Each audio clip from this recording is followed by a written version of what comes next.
Microphone check.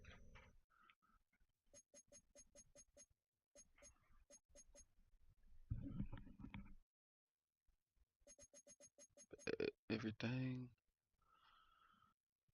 Maybe not at 100, but everything on. Everything on and working. Let's see what we got going on.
We ready? My fault.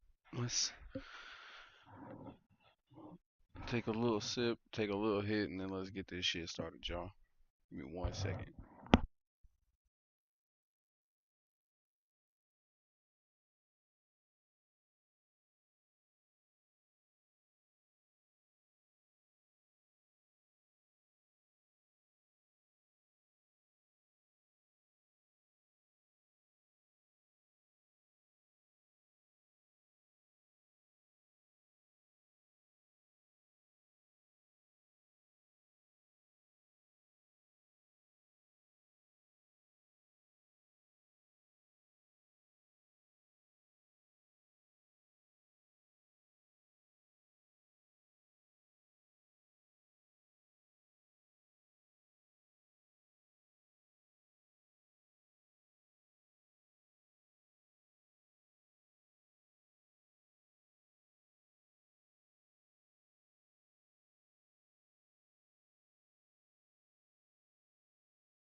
All right, y'all.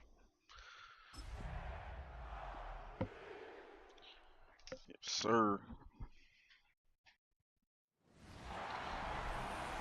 Oh, this shit loud as fuck. Yeah,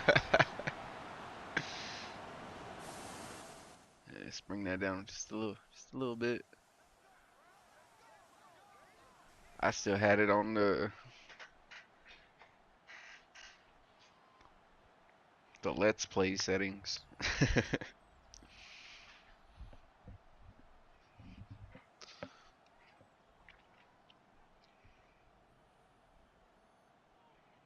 Yes, sir. 17-0. On our way to win the bowl. We can't get put out first round. No. We can't get done like that.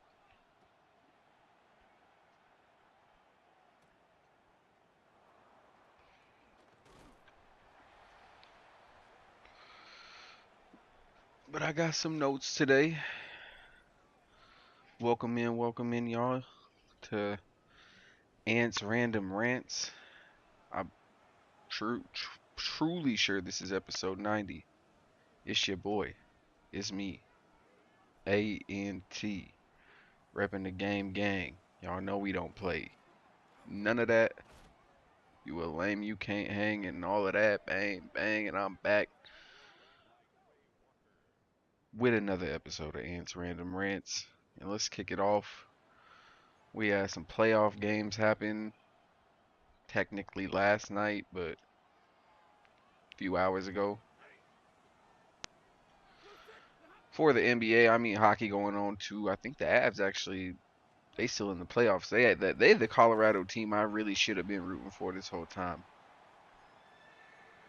Shorty was trying to tell me and I just didn't listen, you feel me?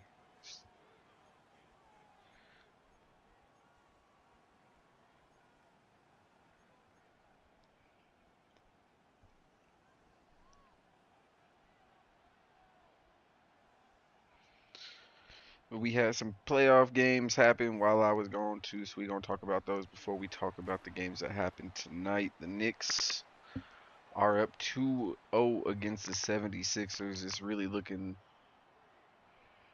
looking like it's New York's time to at least make it to the finals. I do not know if this team can beat OKC, especially with the way OKC be drawing fouls. I'm not gonna hold y'all. That's gonna be a game changer with how I completely think the Knicks defense can match OKC's physicality if they make it that far. I'm not trying to say like Knicks gonna make it for show, because they still got one more round to play and anything can happen. But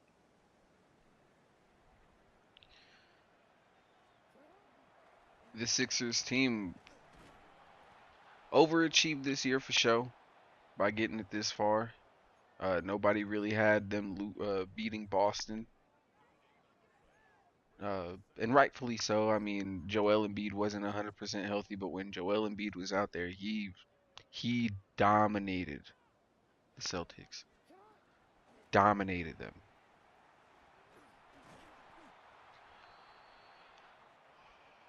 So now we here, and I mean, again, Joel Embiid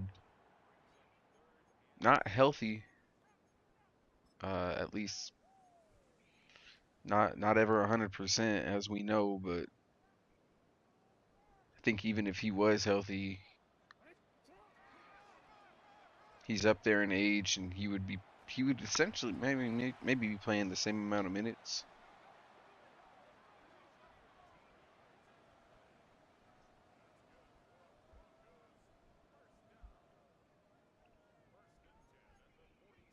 But who knows what a healthy Embiid looks like? He hasn't really been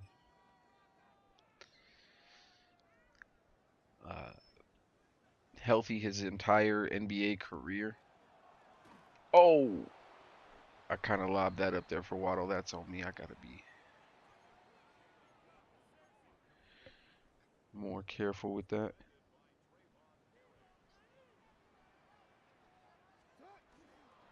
Okay, skirt. Oh, all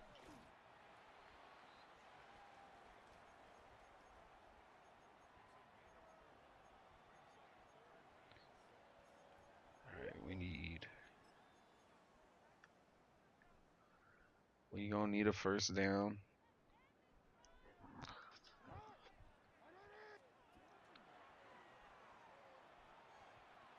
Oh, he probably could have got that. a 55-yarder. You know what, Cam Little, you have a chance to put the first points on the board in this playoff run we got. So there you go.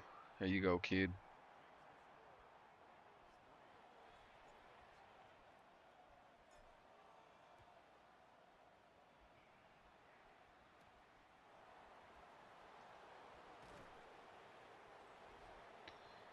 Okay. We up 3. We just got to stop Matthew Stafford. Easier said than done. I have no idea. I mean, I think we played him earlier in the year and beat him, but I don't know who's that? Wilson, Robinson, Von Miller in coverage. I don't know if I trust that. Okay. They ran it. Good for me, but it's not first down, not what I needed.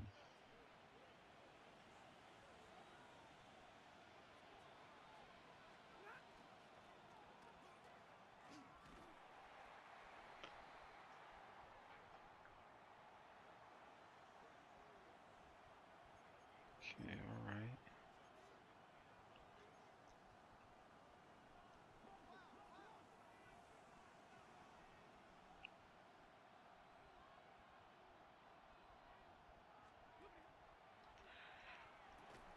Great. Stop. What are we running? Aerial suppression and Island Kings with the no-fly zone. Dashing dots and field general. Throw no interceptions. 2 times, but we almost fucked that up earlier. Let's see if we could get away with the nickel blitz here.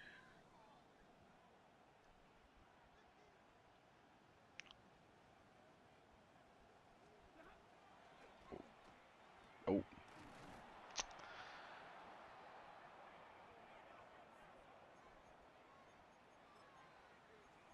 which Robinson is that? Hold on.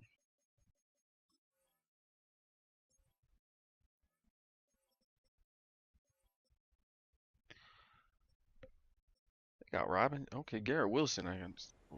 Wanderlei? Yeah, we should be able to lock these boys down.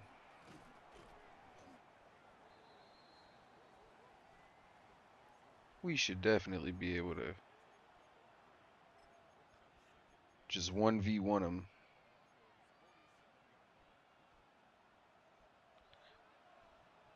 With Davis and Travis. Yeah, let's go. Travis, I believe you could lock up Garrett Wilson.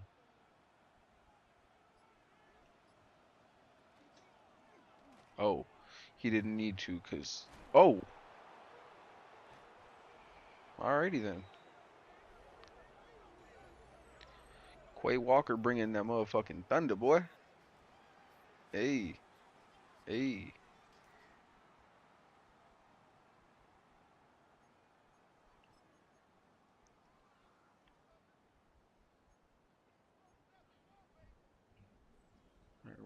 Run this play action.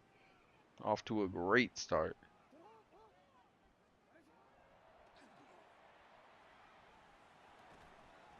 Forget about it. We averaging like every every time we have first down, we get 4 yards. I feel like we've had several second and sixes. Get off me. Oh, pick up the block, gang.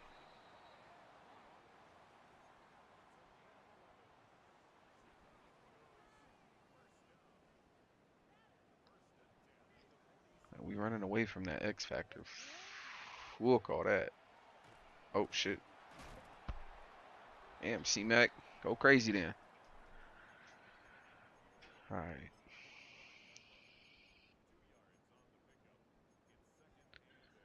We're gonna run a nasty little screen. See where that gets us. But I personally, I like how the Knicks is playing right now. If they gonna make quick work of the 76ers to get to that next round. I mean, they're going to have to either play the Cavs or the Pistons, and the Pistons just beat the Cavs again tonight. And James Harden did not have a good game, and I'm not. There's been some slander. Listen, I have a love-hate relationship with James Harden. He might be my Jokic of this generation, or maybe the previous, because I think he came before. But it was just he's such a great player, but just the antics and the lack of success. And I get it. He lost Chris Paul and went up against that Warriors team that was possible. I mean, it was a dynasty without KD, and then they get KD, and then Kyrie Irving has his whole COVID thing going on. Can't play games in New York after he teams up in Brooklyn. Kyrie and his old pal KD.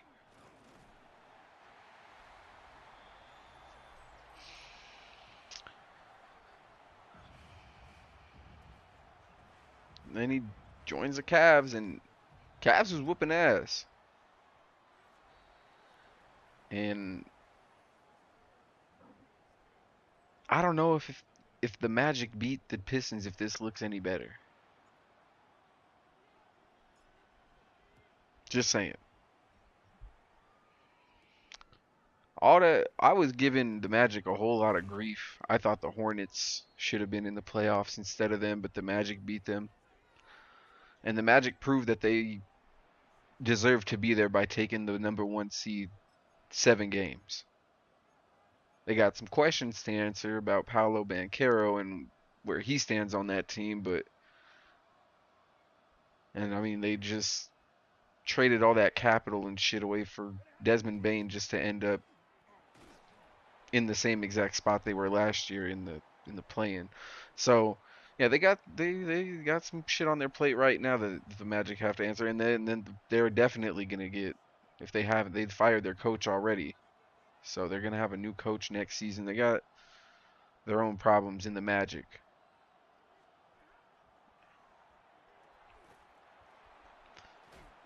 but the Magic was playing physical with the Pistons, and if the Magic play that physical against the Pistons and was giving them problems, if they are playing that physical against the Cavaliers team,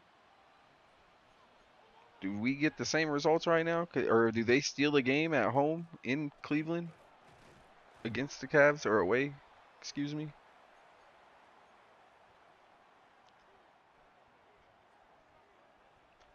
James Harden, I mean, he has a history of playing bad at least once or twice in a playoff game, especially right when you need him the most.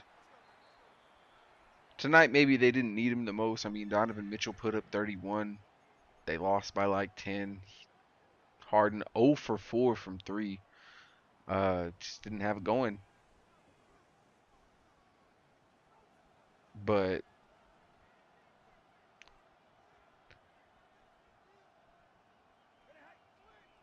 they could still, if they win their 2 games in Cleveland, this is still a competitive series. It's not curtains. It's not the fat lady singing. I mean, James Harden has to play better in Cleveland, period. And they have to find a way to steal a game in Detroit, obviously. I mean, that goes kind of without saying, but nice. Good job on the blitz.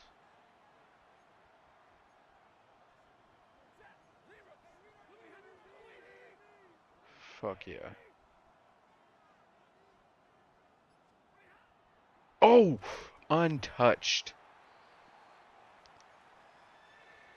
Nate Landman came in there untouched. Alright, let's run this cover 3 match. Mack and Vaughn at the ends. Let's get it.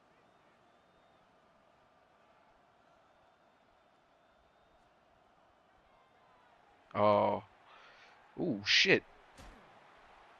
Travis Hunter, you dog. Let's get it. Great open field tackle to stop the fucking drive. Let's go.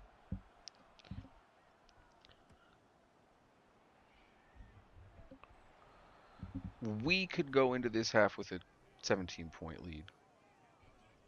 I can dig that. Yeah, I personally want the Cavs to come back and win this series. I mean, the Pistons are they have a great team around them. As long as they continue and they have Cade Cunningham, they're gonna be playoff contenders for the foreseeable future. I personally just think that the New York and Cleveland Western Conference Finals would be the most entertaining. Just me personally, seeing James Harden and Donovan Mitchell versus Jalen Brunson and all the New York, that would be great. High offense basketball, but I'm not mad if this young Pistons team comes out and proves like, hey, don't sleep, don't sleep on us, or this young Detroit team, I should say. If I didn't, I thought I said young Cleveland.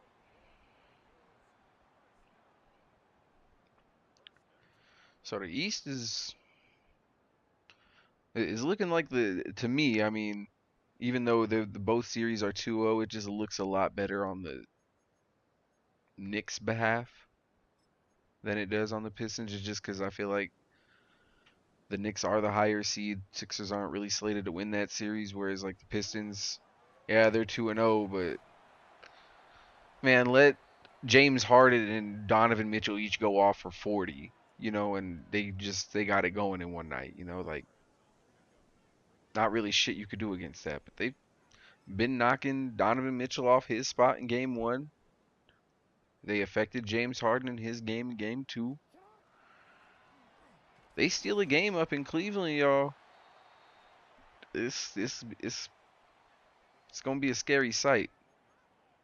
Them James Harden slander talks and the questions about his spot. I mean, it's pretty much solidified. I mean, depending on where you like have him, uh, he is a combo guard.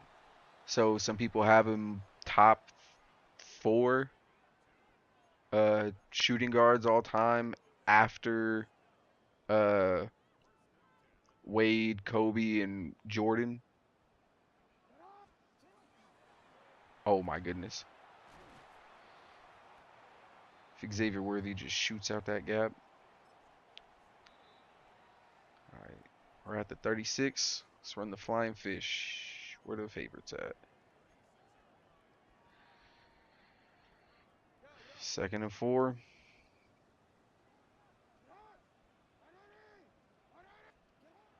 Yeah. Okay. Oh! Well, there goes the interception. Fuck. I did kind of just heave it up there.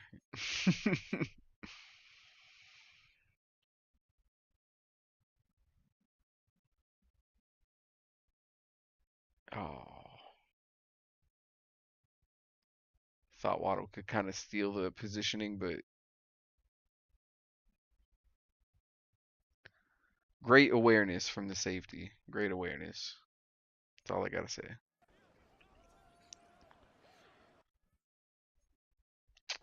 44 seconds.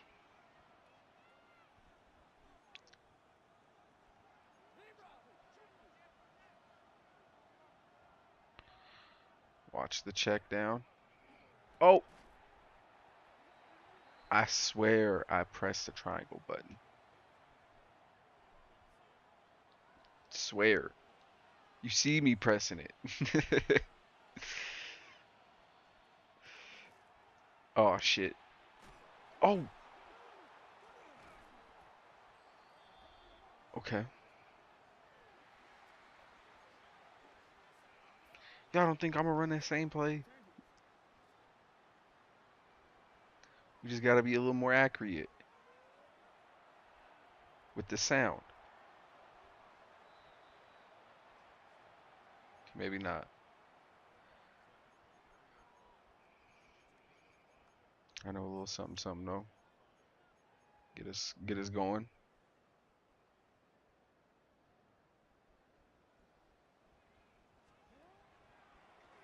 Oh no, damn, they seen that shit coming.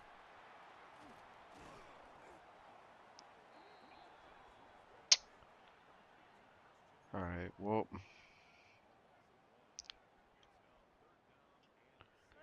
guess we could try this.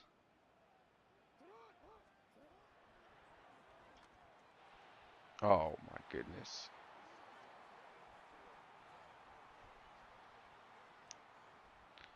Fuck that, we going for it. I'm pretty sure we get ball back at the half. Could be wrong though.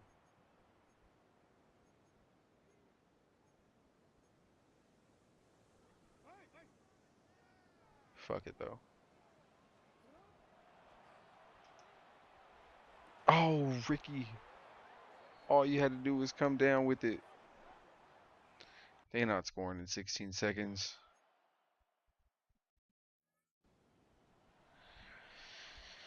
And just like I suspected, we get ball back at half.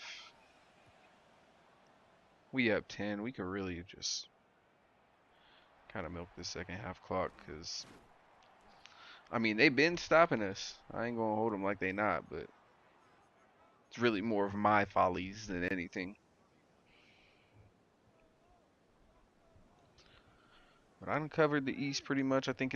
I would like the Knicks and the Cavs, but the way this Pistons team is out here doing shit. Oh my goodness, Christian McCaffrey.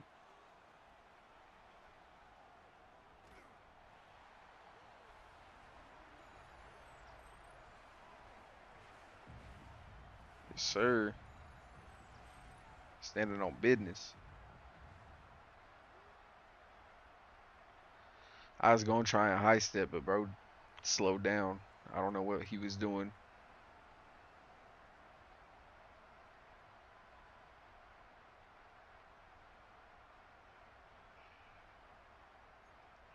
In the West, though, you want to talk about some crazy series.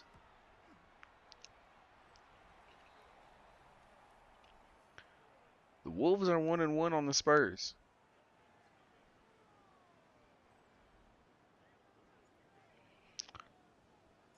They done stole a game in San Antonio. That game one. They, the Spurs kind of looked shook. They looked starstruck at home. I'm not gonna lie. Did not play the best game. But in the second game, see, I would just like to point this out while I'm on the subject of this game. It's crazy the conversations how they shift on. I mean, there's several players that this happens to, but I don't think there is one player that where like the fans go from absolutely loving him and like giving him praise to like shitting on him than Rudy Gobert. I swear. When during the Jokic series and after the Jokic in the Nuggets series, I swear, Gobert gotta be put in top five, greatest defender conversations. Like he's really like that. He's which I'm not disputing. Rudy Gobert is one of the greatest defenders of this generation, maybe of all time. I think he's one of those guys that could kind of like he don't got the offense, but defensively he could probably hang in any era. It's just a lot of those old school like center guys were not only like crazy good on defense, but they also you gotta pick that. But they were also very consistent contributors. I'm not gonna say some of them were really good, like Hakeem was putting up crazy numbers, David Robinson. But even like some of the lower tier guys was at least putting up like 10 points, 12 points. They was giving you 10 and 10 a night at the bare minimum. Gobert, you lucky you get like 8, but he making it up with like 12 type shit. And again, his man, like his 1v1 defense on any big man, like it's up there. It's up there. I'd have to really go through some lists, but Gobert is gonna be on the top five greatest centers list of, I think not maybe not the 2010s, but definitely the 2020s for sure. I think him, Embiid, Jokic, and it's gonna be Wemby, and they just need a fifth man to kind of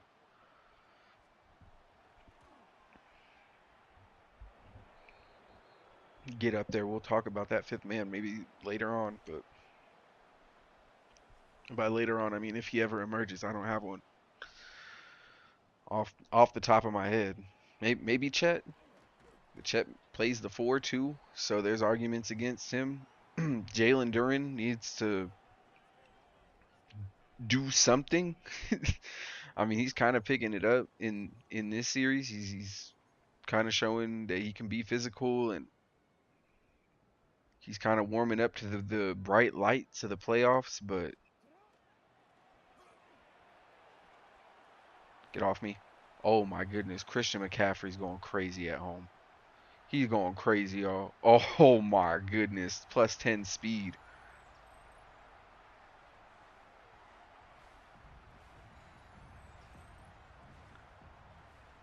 I think that's two straight touches for Christian McCaffrey. And he just houses that shit. That should maybe be an illegal block in the back, but they ain't call that though. So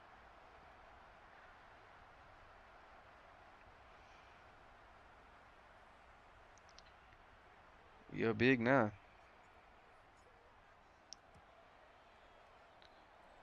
We'll get one more defensive stop, and then we'll probably, yeah, two straight carries, two straight plays for Christian McCaffrey, and game over.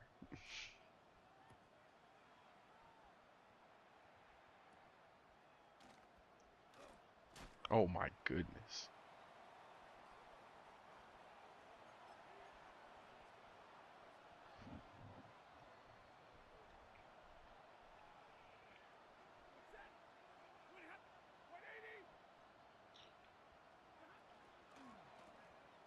And it's just maybe like, unless again, I mean it's obvious, but unless the Spurs can take a game in Minnesota, which I mean they're completely capable of after seeing what they just did to him in the last game.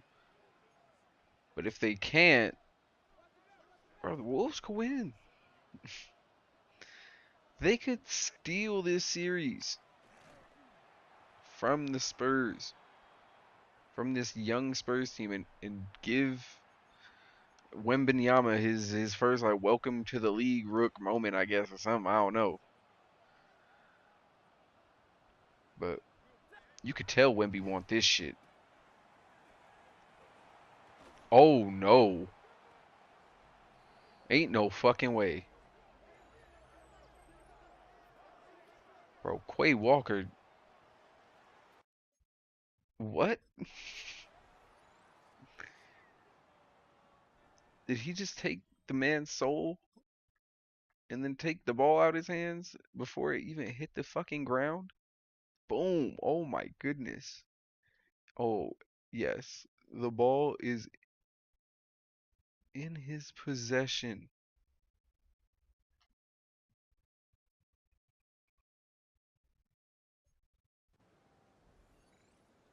That's insane. No, hold on.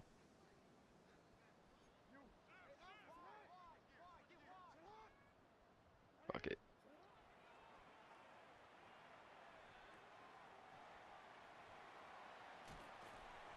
Fuck it. Give the young Cam Scatterboo carry. He a monster. That boy Lamar, what was you doing, gang?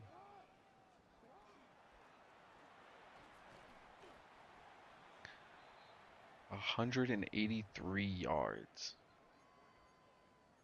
for Christian McCaffrey today. Holy shit.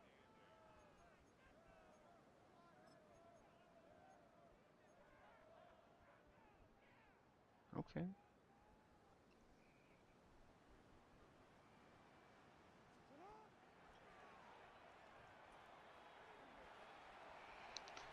Oh, wow. Xavier Worthy saucing motherfuckers up. Let's get it.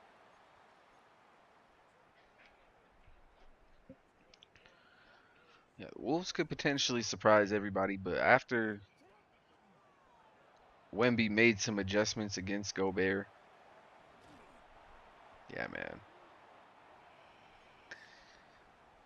Gobert went from, oh, he's one of the best defenders to, oh, man, Gobert getting cooked by Wemby. And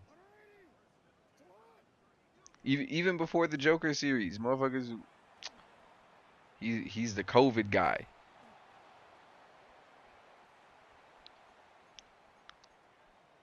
He got inflated DPOYs, they was saying. Allegedly.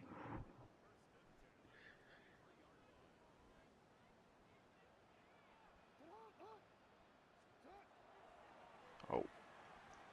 Oh, what a great pass breakup. What a great pass breakup. All right, let's have Waddle cook him on the outside.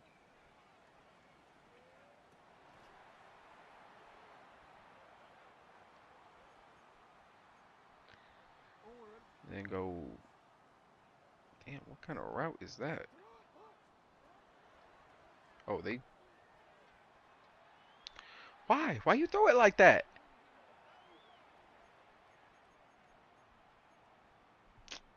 And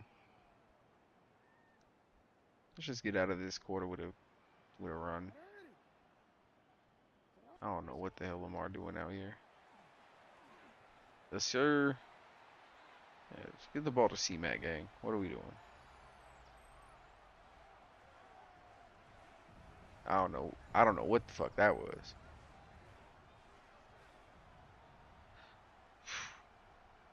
My boy Christian McCaffrey is running his ass off. I should definitely be doing the mile high salute though.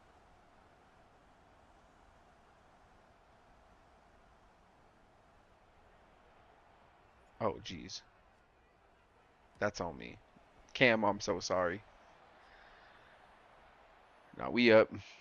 I don't even care if their offense scores at this point. The fourth quarter, we'll give them a garbage touchdown if anything. They can't even do that. All right.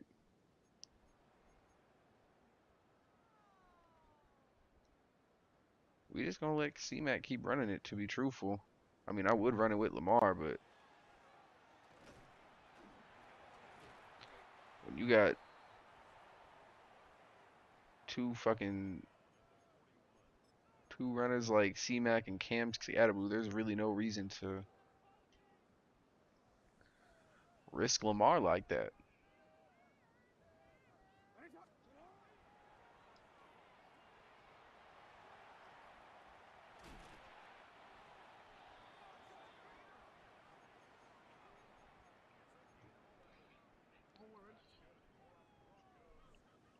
Oh no, and then of course, we got to talk about the Thunder and the Lakers, but I mean, not really much to talk about. Austin Reeves, they was calling him Austin 316 because he went 3 for 16 in the first game, didn't do shit, and he has a better game this game, and they still lose by like 20, 30 points because the Thunder just came out and clamped they shit in that second half. Did he get 2 interceptions? What a pick!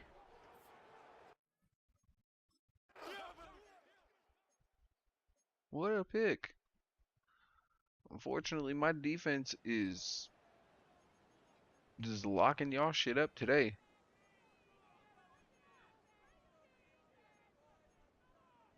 Yeah, Matthew Stafford had to whoop his ass in both playoffs. Look at this. 205 for C-Mac. Let's get it.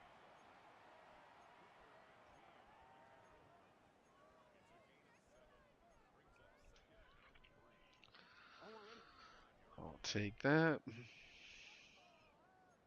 Wait.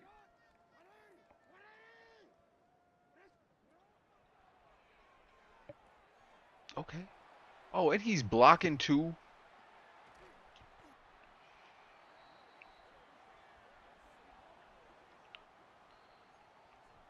Let's go. Let's get Pearsall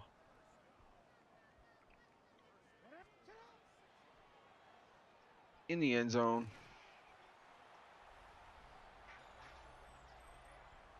Let's go. Mile high salute, baby. To cap the game off. Oh, wait, what? Yeah, we just gonna run this clock out.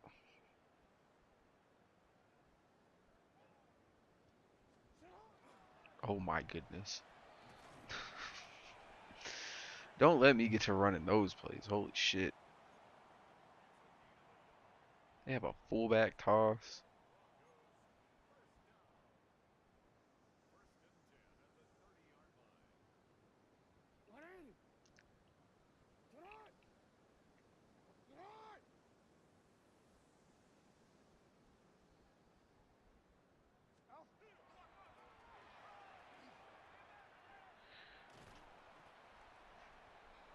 All right.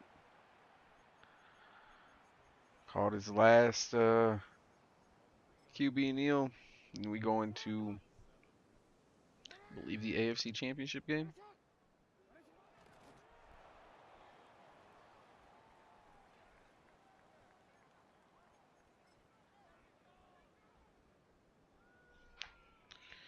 Yes, sir. One down. Two more to go. I'll celebrate with that.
Yes, sir.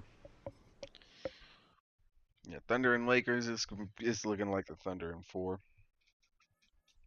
I think maybe the Sixers can take a game in Philly, so it's probably the Knicks in 5 or 6. I'm not gonna sit here and pretend like I hate the Wolves.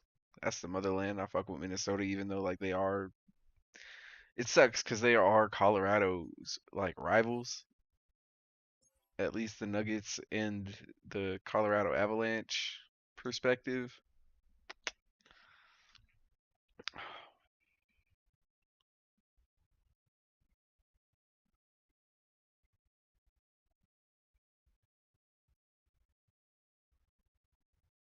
We got upgraded, even though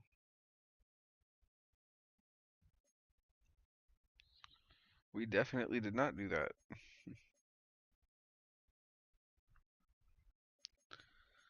But we still gonna go to the weekly strategy.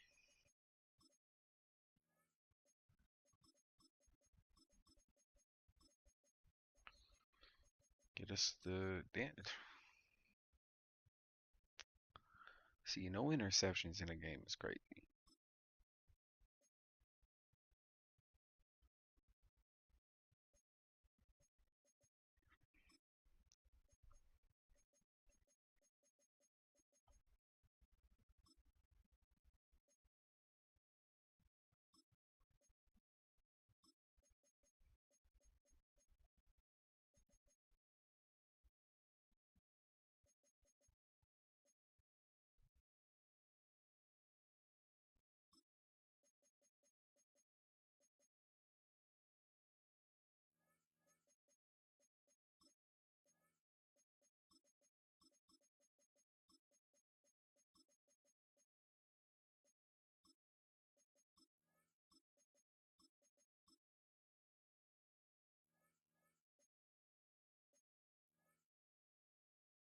Fuck yeah, full pads. Let's go.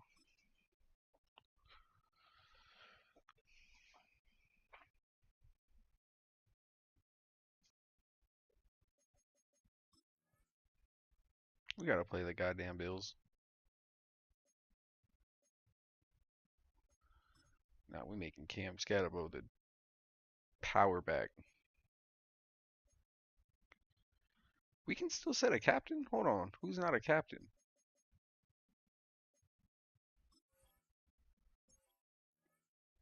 We ain't set captains yet? Oh, jeez.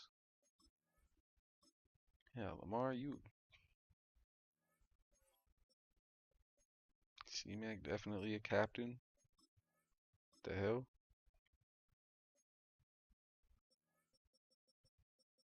And then where is. I mean, Von Miller is a captain, yes.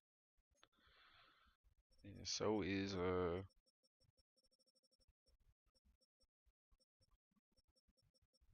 we got Calais Campbell on both of them. Good for him. I ain't know that. Khalil Mack gonna be the captain though.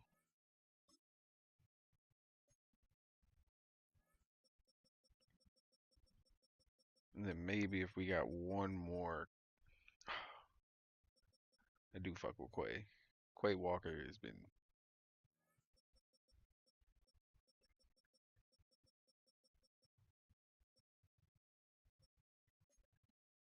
all gone defense. And then we need what? Special teams? I think we could have six captains.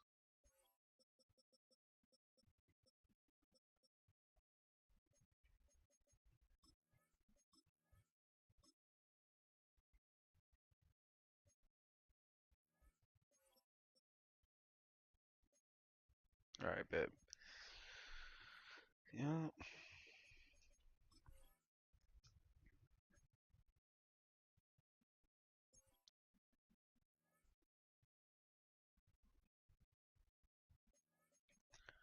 Truthfully, I don't even know who the fuck the Bills got.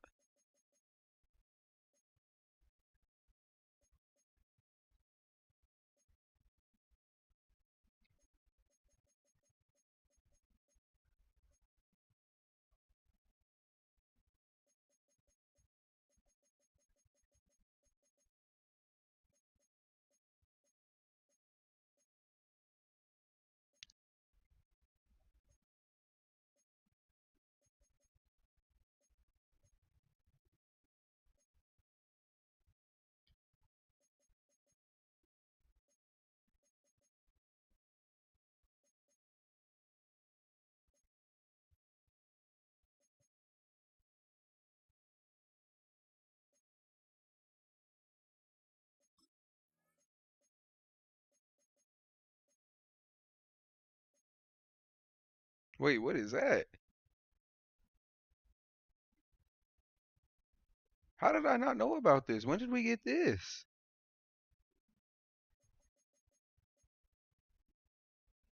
Hell yeah, what the fuck?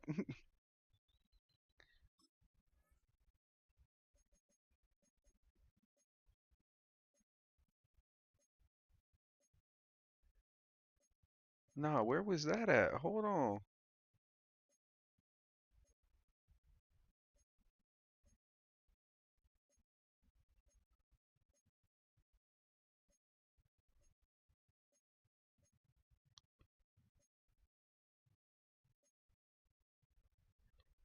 Yeah, no, we definitely gotta rock these.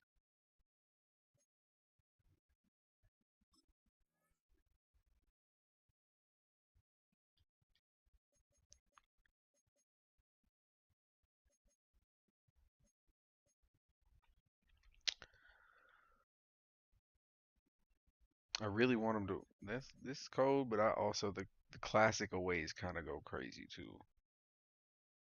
But the classic aways might be cursed.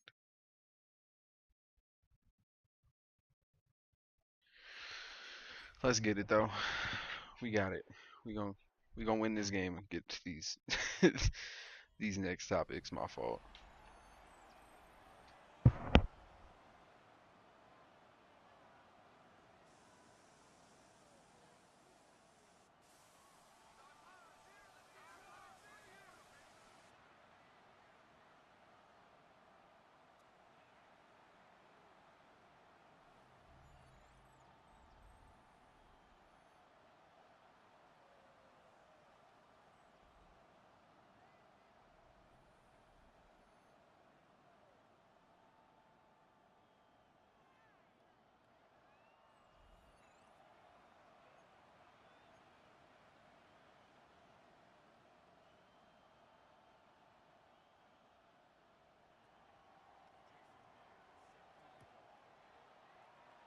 Come on, Xavier, let's run this back. You ain't got no blocks. It's all good. That's not on you.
Yo.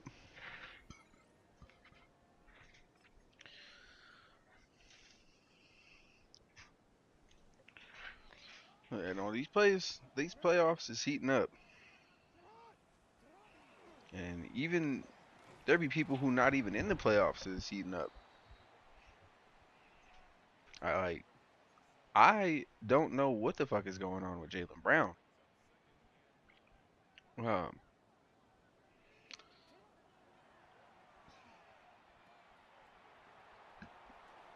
Jaylen Brown is in full crash out mode. He beefing with the referees. He beefing with Stephen A. He beefing with the Celtics front office. I don't know what's going on with Jaylen Brown.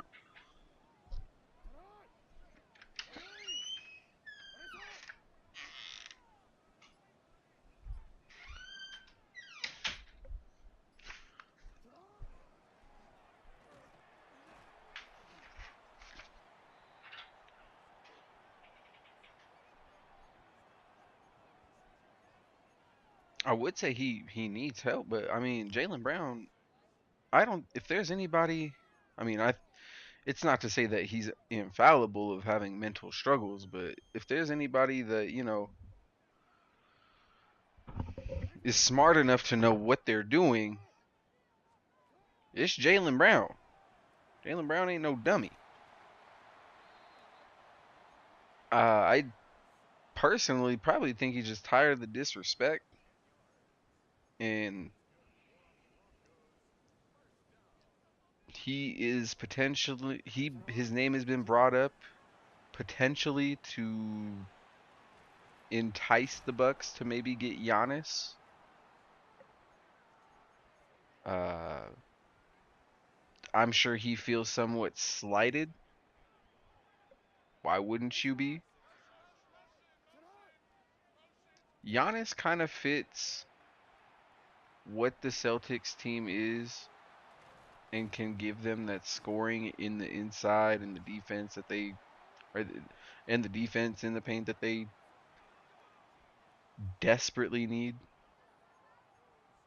So it makes sense. I think that they're going to have to give up more than Jaylen Brown. They may give up some picks or may try and work in another team uh, to maybe get some draft capital in there. But oh, let's go, Lamar.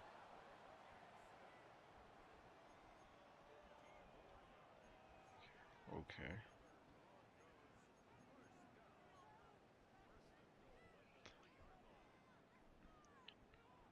You have a star corner. Watch out for him. Watch out for him. Yep, he's on that.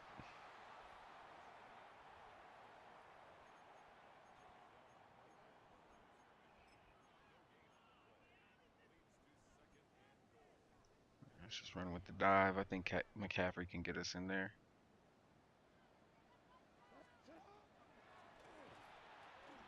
I think McCaffrey can get us in there.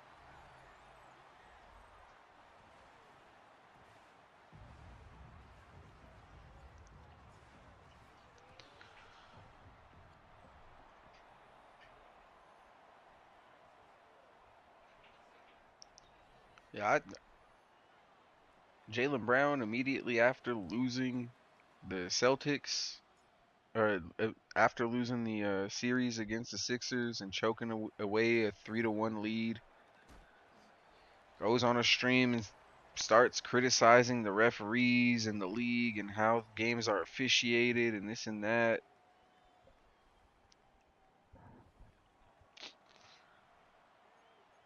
Not to say that he not wrong, but gang, like, people be doing this. I'm one of the biggest critics of, like, I don't think refs should be this untouchable force, and I think they get coddled a little too much in today's sports. I don't think for the calls they make, yeah, you need. Sometimes I feel like they need to be held accountable just as much as players are, if they're gonna be making themselves as integral part of the games as the players are. Just my opinion. And it is a thankless job, but that, I mean, yeah, when players do good, I mean, yes, they do get praise. I mean, they do get deals and shit like that. And when they do bad, they rightly get criticized for it. Just like when a referee makes a good call, congratulations, that's your job. The other team or the fans of the other team can um,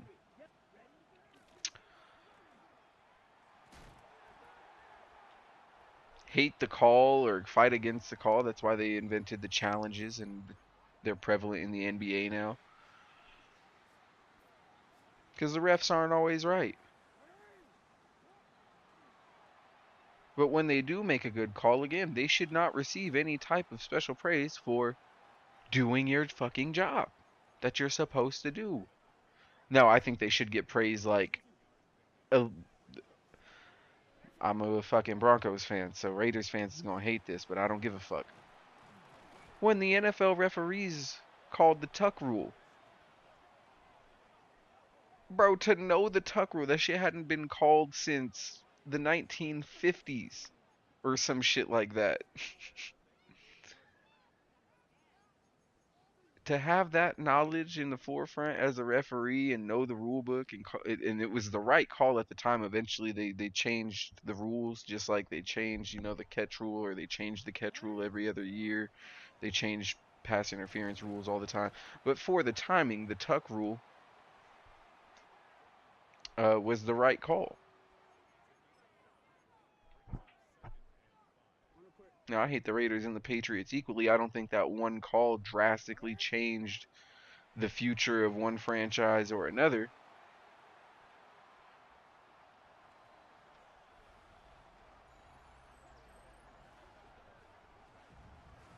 Nah, Christian McCaffrey is out here fucking balling.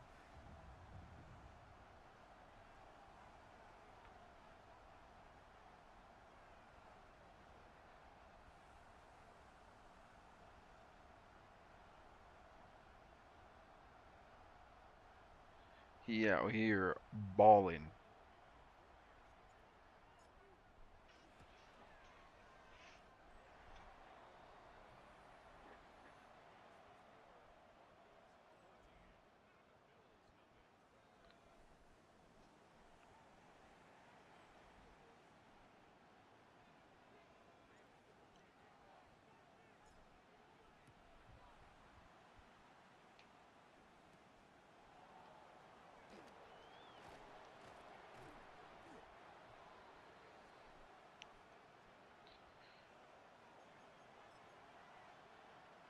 Or wait, do I keep saying Jalen Green? It's Jalen Brown. Jalen Green 2K13 legend, but yeah, Jalen Brown is out here tweaking. He's out here tweaking. And Stephen A. Smith kind of called him out, was like, you only would be saying these things or doing these things if you knew you were about to be traded or if you're trying to be traded. And Jalen Brown response is, you know, uh, I'm not gonna shut up. But you should, and you should do us all a favor, something like that. I just saw the tweet. Let me see if it's still on my shit.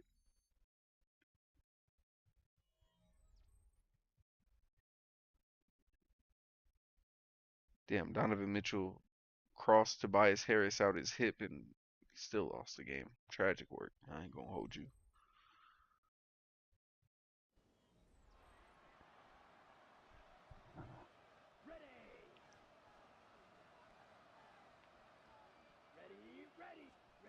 Oh, I'm trying. Oh, there we go. Good D.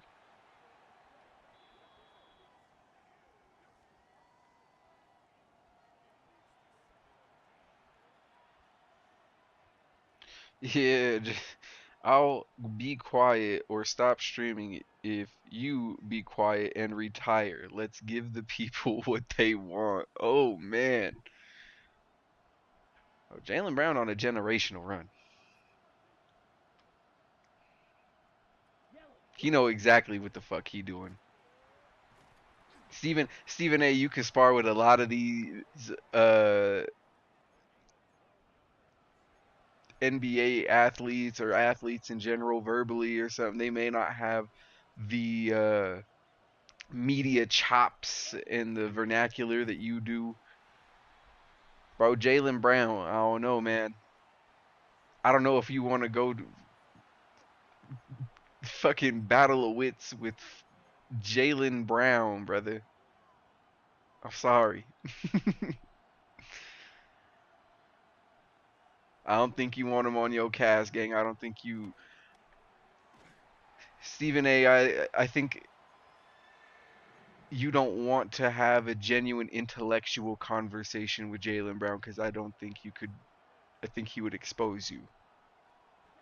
And it's not to say that you're dumb or anything like that.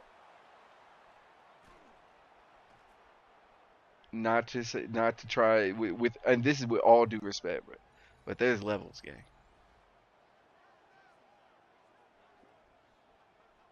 Just make your money, make your podcast dollars.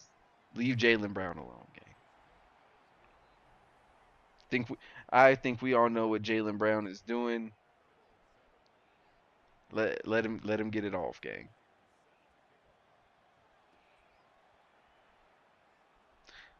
Somewhat you got to stick to in between Jalen Brown and Draymond Green. Pause. You can't be messing with people that you gonna have to see and you know what kind of timing they on, like Draymond and Braun, and you can't mess with people that may or may not make you look foolish, gang. Like a Jalen Green or anybody else that graduated from Harvard and got the credentials and the resume that Jalen Brown has. I just don't. It's an unwise maneuver. You have to game recognize game.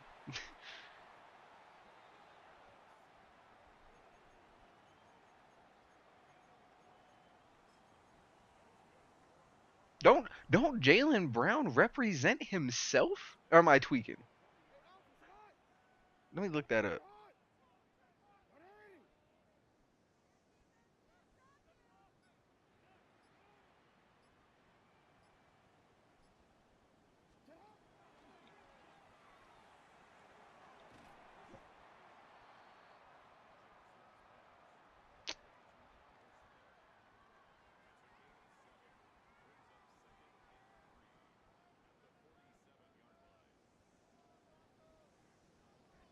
Oh no.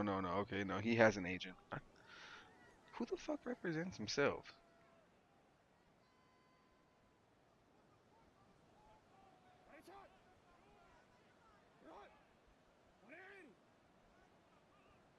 I think it was Kawhi. May or may not have been Kawhi, but he had his uncle too. That was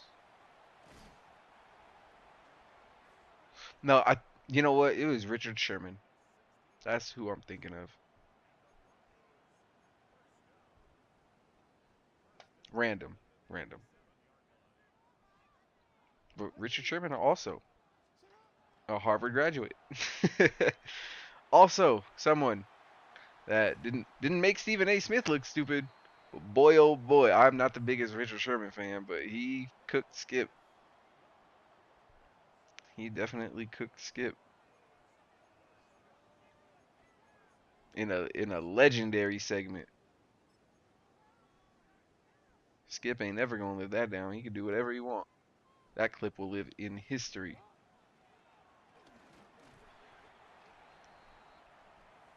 We was talking about generational runs. Jaylen Brown might be on a generational run trying to expose the league or something. I don't know what he trying to get traded. So maybe, and I don't think it has anything to do with like he said that this was one of his favorite seasons, and everybody was like, it's his favorite season, and they blew a 3-1 lead, and uh, Jason Tatum didn't play, and so that must mean that he didn't like playing with Jason Tatum, and how could you like this season if you lost? And like, bro, what? It's crazy. Some of the narratives that people come up with that like people will grasp at off of like nothing. Like he didn't say that. He did not. He never said that shit.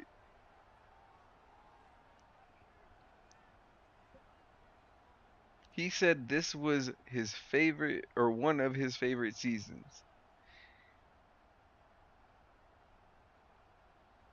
He didn't compare it to the championship season. He didn't say I enjoyed, not having Jason Tatum. Did not say any of those things. But people was reaching, bruh. Just reaching. Crazy. We talk about going on a generational run after maybe misinterpreting something. If you thought Jaylen Brown was crashing out, Austin Rivers is crashing out on this Draymond Green situation. And for those of you who don't know, let me explain it. But this also caused a ripple effect and made Draymond Green kind of. I mean, Draymond Green always kind of been like this, but he was trying to say some shit about Chuck we'll get into later. But this is kind of how I believe it all started. Because him and Austin Rivers, I mean, it's kind of one sided at this point. I don't even think he's responded to Austin. I'm going to keep it a bean. Besides maybe just one time, but he's not having like a back and forth with him by any stretch of the imagination. So Draymond Green did some kind of interview or was talking on his podcast. I don't know exactly the context of which he was speaking. But he said, oh shit, he was saying that Steve Kerr has made him a far better player than he ever, could have imagined. He taught him how to be a winning player. He taught him how to be a smart player. Improved his game.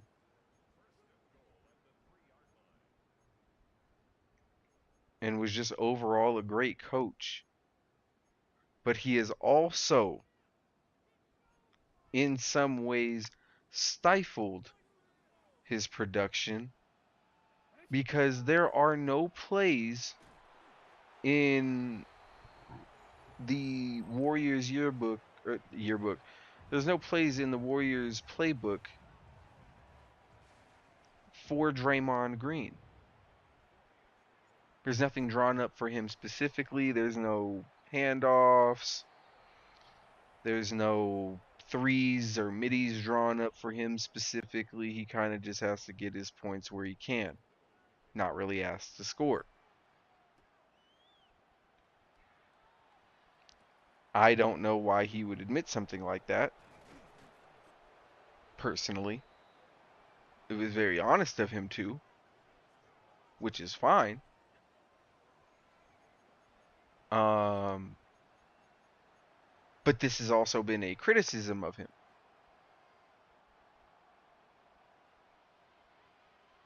right? This isn't even an argument though. You see, because oh, Henry or Travis Hunter, you got to catch that. I thought it was Travis Henry for a second. Fuck.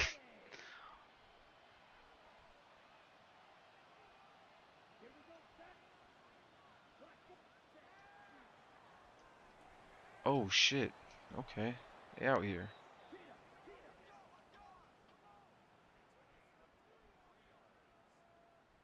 They got Tyreek Hill too. Okay, we gotta watch that shit. Okay, come on, gang. What are we doing?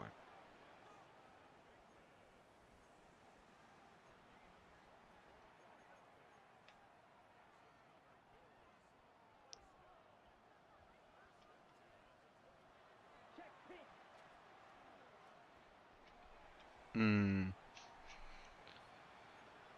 Okay, okay. They're gonna run that clock. Yeah, I was like, they're either gonna have to run this clock or call timeout. It don't matter to me though.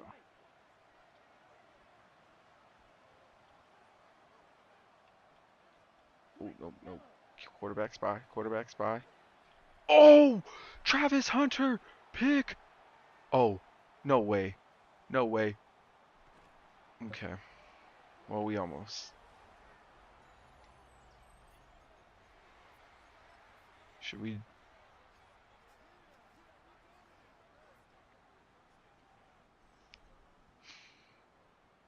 Oh, wait. What is this? Okay. Well,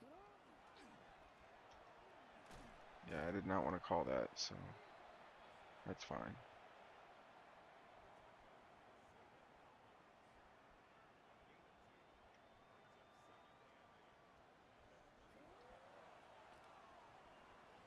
Oh shit. Lamar Jackson is cold. He called for that. Ain't no way they gonna let us. Think. I don't know. Christian McCaffrey. Yes, sir. And we got blocks. I don't know what 69 was doing.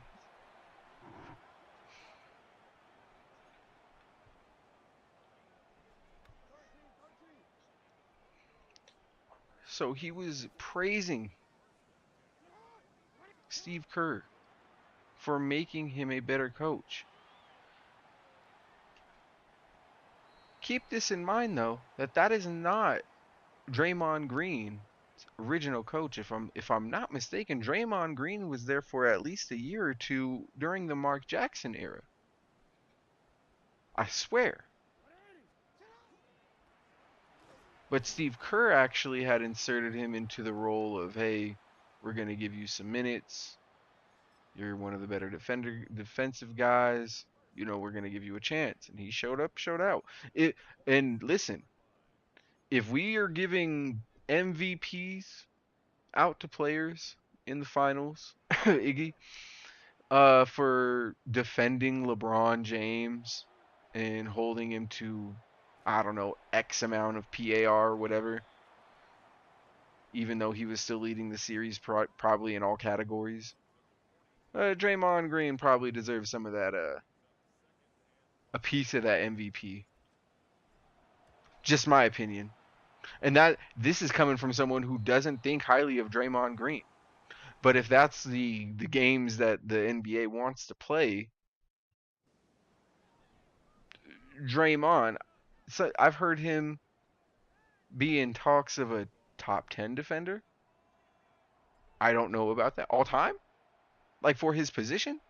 Or like all time positionless? For his position, I'd really have to go through some rankings. Top 10 all time. Defender? I don't know, man.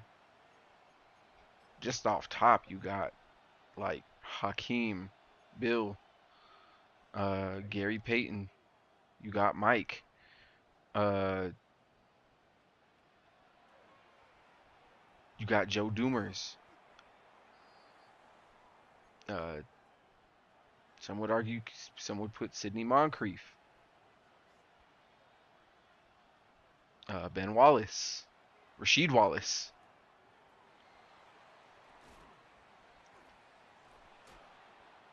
Damn near that whole Piston team. Starting five at least. Maybe not Tayshaun. Tayshaun don't get a lot of love. He was more of a scorer though for that team. Same thing with Rip. Rip was more of the scorer, but they could still both defend with the best of them for their eras. Got Kobe was maybe not. He did his thing on defense. I think maybe Kobe. Some people overrate Kobe, but I mean, we're just naming names out here that I think are better defenders, just and not even overall, just better defenders than Draymond Green. No, I don't. Gobert, Jesus. If we're throwing Gobert up there in talks, I think Rudy Gobert is, yes, a better defender. Especially if we're saying, if certain people say that Draymond Green is a better defender than Kenyon Martin because Draymond has been in DPOY talks and has won one. Gobert has won against Draymond Green in years. He's won against Draymond Green in some years and won more. So absolutely, yeah. I don't, yeah. Draymond Green top 10 defenders. I don't know about that. Kind of nasty to me, but uh, however, I think that Austin Rivers might have misinterpreted what Draymond Green was saying because he's saying that I think he just heard Draymond Green say that Steve Kerr has kind of hindered his game a little bit,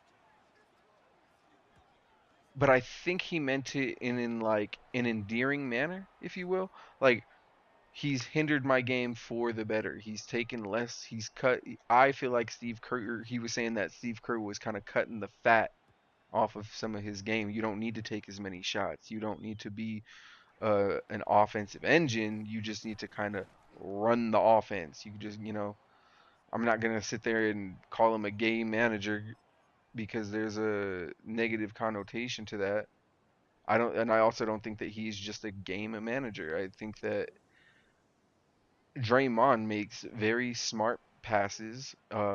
He knows how to set very smart and strong pick and rolls. Uh, he can effectively shoot in certain cases. Can take somebody off the dribble. Doesn't mind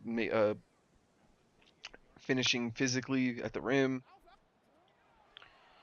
Kind of like he's a Swiss Army knife of a player. I just think that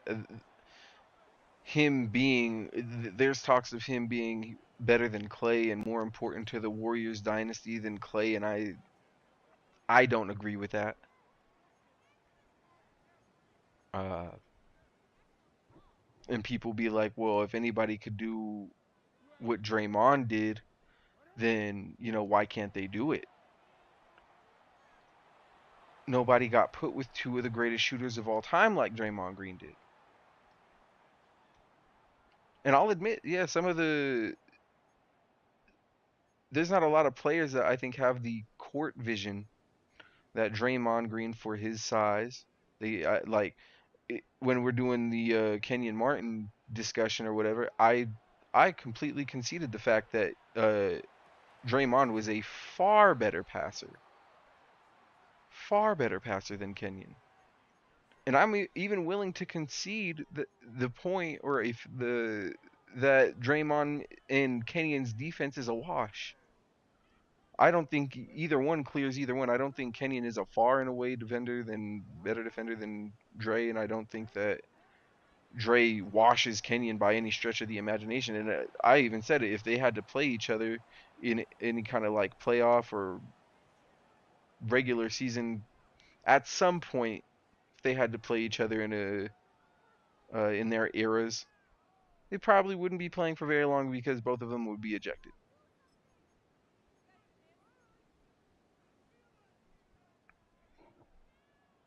Because as much as I'll rag on him that Draymond maybe doesn't have the same energy for everybody.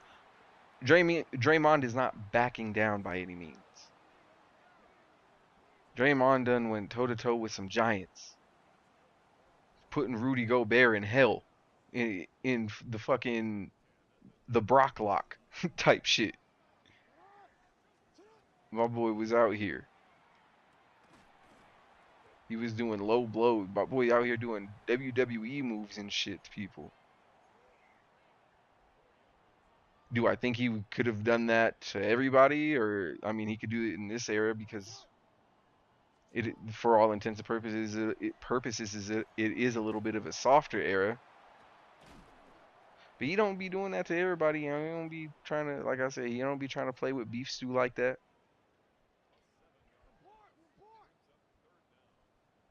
There's videos of him kind of like going at Zebo, like talking, but never on some like trying to kick him in the dick or trying to like bully him, throw him around, do none of that. Just saying, just saying. But also Zebo not really he don't be on that with people unless he was on that with him. Again, some people pick and choose their battles.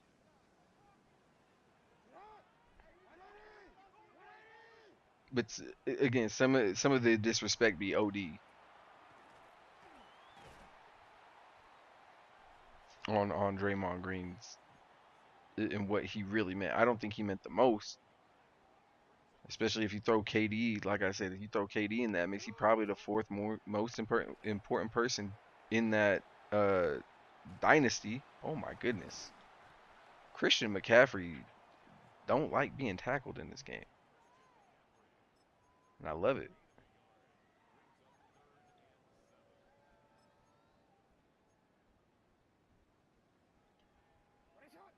We could just hit Waddle in the corner. That'd be nice. Oh my goodness, he's wide open.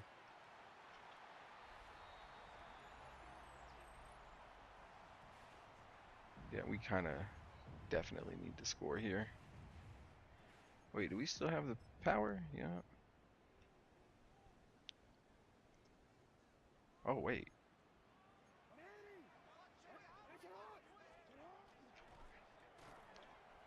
Let's go. Yep.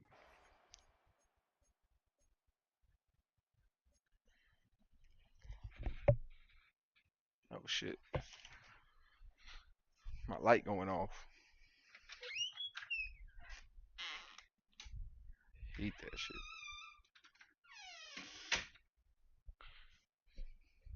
Creaky ass door too. My bad, y'all.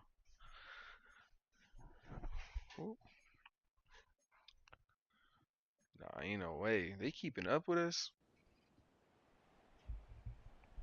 It's all good though. Shit, we might have time to play the Super Bowl. I haven't even really got to a lot.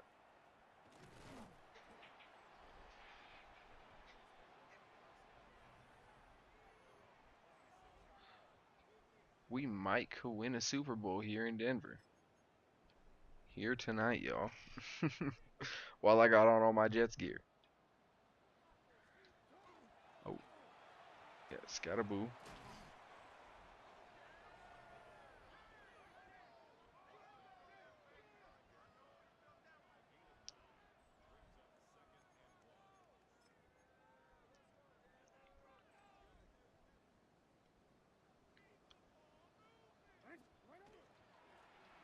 Okay, go crazy. Nah, they defense been on my ass.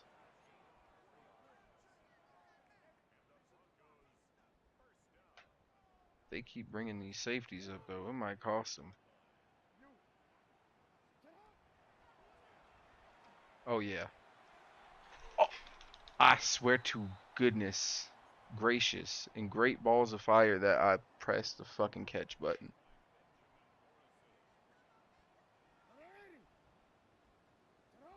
God damn. Oh my lord.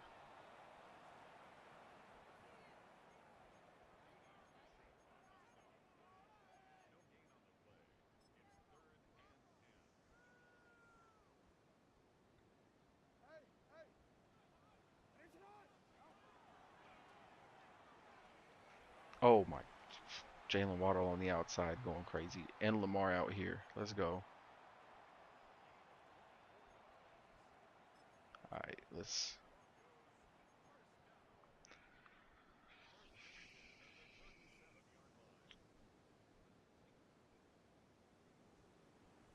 Again, they keep running the safety down. That shit's gonna be a problem. Okay, no, they kept it low. Xavier almost bust that one.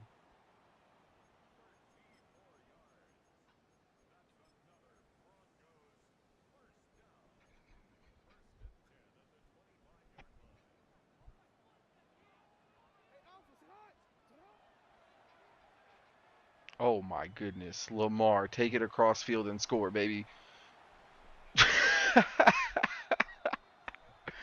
Oh man. Oh, they're not gonna let him do. I was trying to do the mile high salute. He just gonna T pose though. Oh, whoa. Had everybody fooled.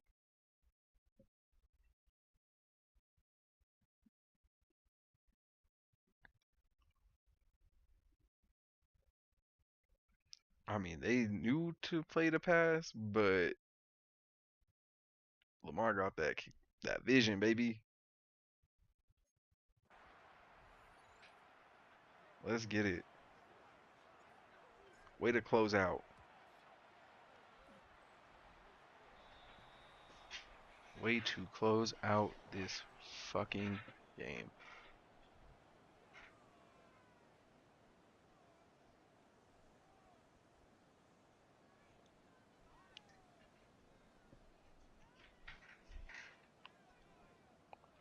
Actually, we could probably skip this. Matthew, who is this? This ain't Matthew Stafford. Bryce Young. I just played Matthew Stafford. Nice try, Bryce. Nice try, but nothing you could do at this point. Not the way we running the ball. They put up one hell of a fight, though. Okay, now they could onside it.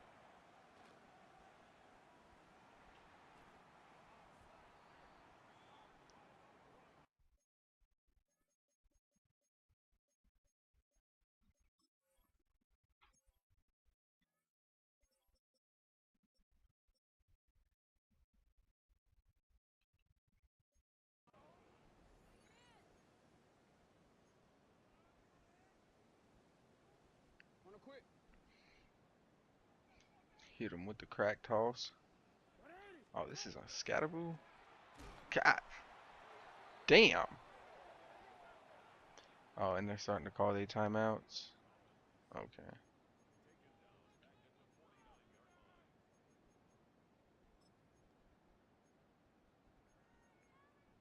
Can we hit the fake reverse? Throw him off balance a little bit, keep him honest. Oh, no. Yeah, no, they honest. They honestly. C-Mac only has 21 yards rushing. Oh my goodness. It's been all Cam Scatterboo in the game.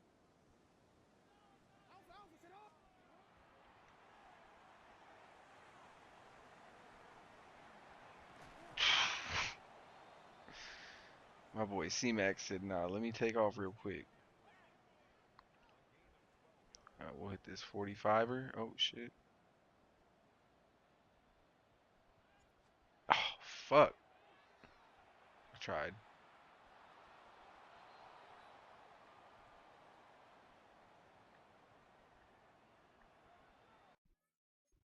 Truthfully, I couldn't care less if they scored. And they did. Wow. They're out of timeouts, though. Just gonna kneel this and go home with a touchdown for the lead. We're only a minute or an hour and a half in. I think we could play you know, 1 to 2 more games. We might be able to play both Super Bowls tonight, depending on how long it takes to play this Super Bowl with Denver. But we definitely going to the bowl.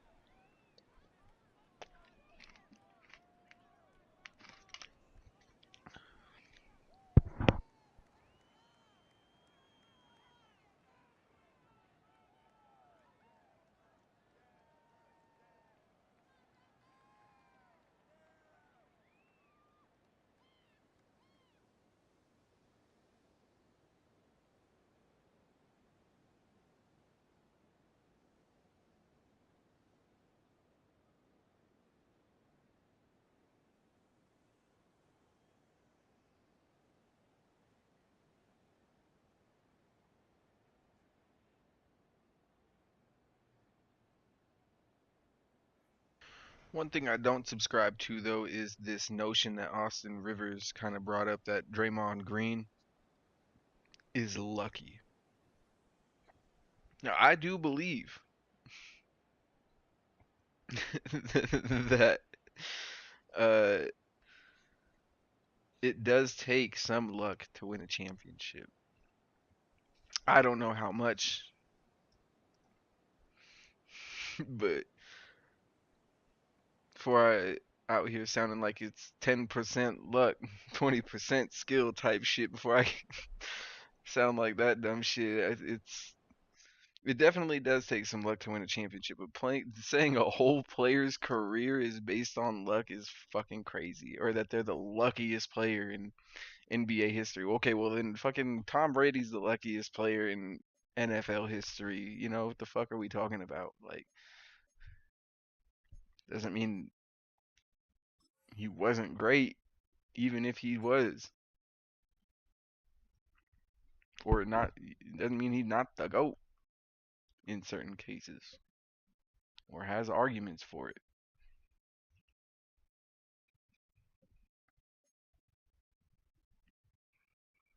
Let's go. I don't give a fuck about no Pro Bowl, but we definitely going to the Super Bowl. We need Xavier Worthy to be the playmaker. Gotta be. When six get the ball, that's what it is. It's usually six.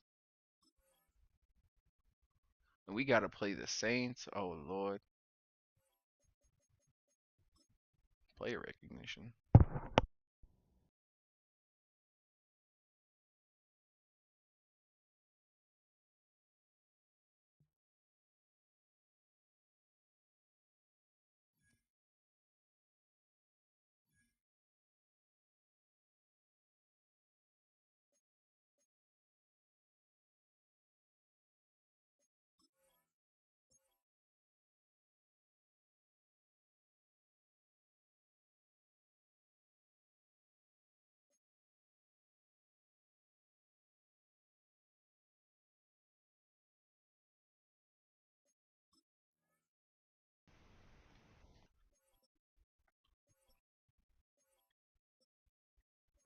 Yeah. Offensive player of the year. Jesus. All three of them Bronco. Did we sweep these awards besides rookies? Best quarterback, best running back, best wide receiver, best O line. None of my guys made the defensive lineman. That's sad. Nate Landman lost. That sucks.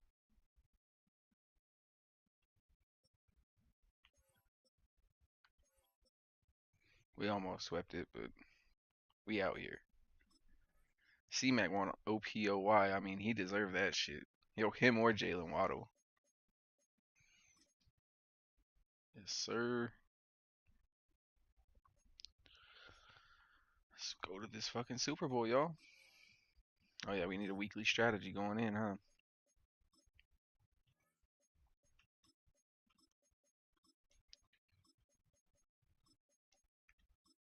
I like this aerial suppression, but we ain't been doing no. Well, we kind of did get a pick.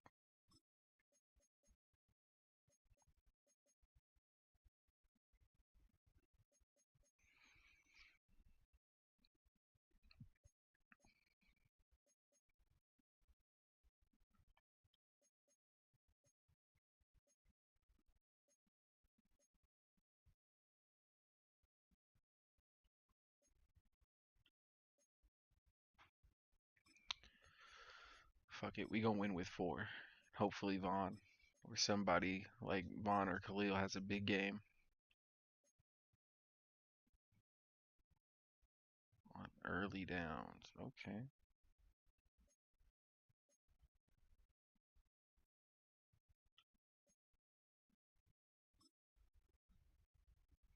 Run that magician, the magician or whatever the fuck it is. Old school football and the heavy sets, and then we gonna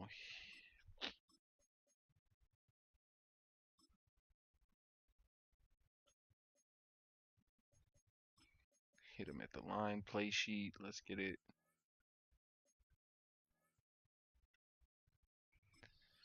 But we should actually upgrade that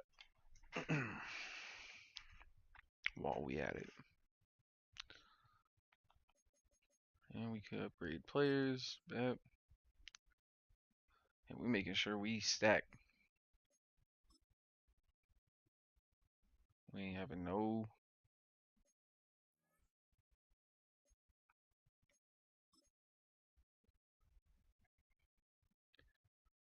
stragglers. Abilities.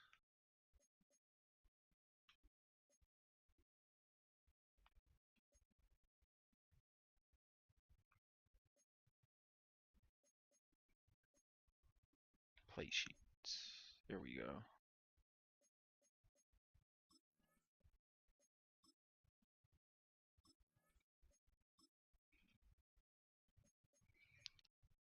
Bet. Let's get it. Let's play the Super Bowl. Oh, and we get to be at home.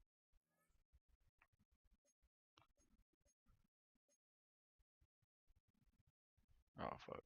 It's not gonna let us see the jersey, so let's there we go.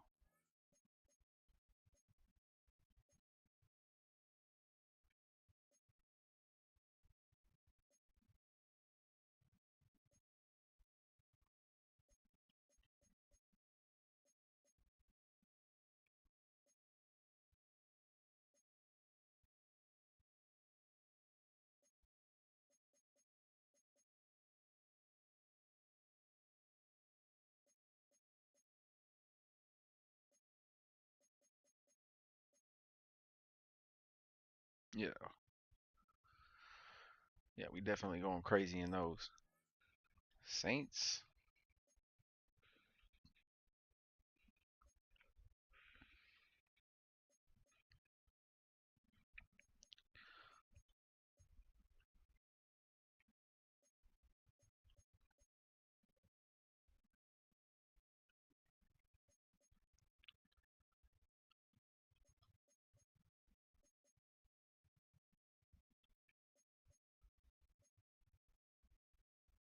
Now, do they got some gold socks or not? Just the black.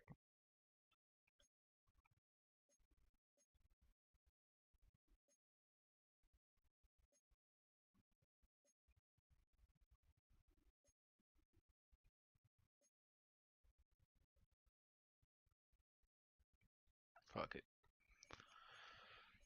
Let's ready this up.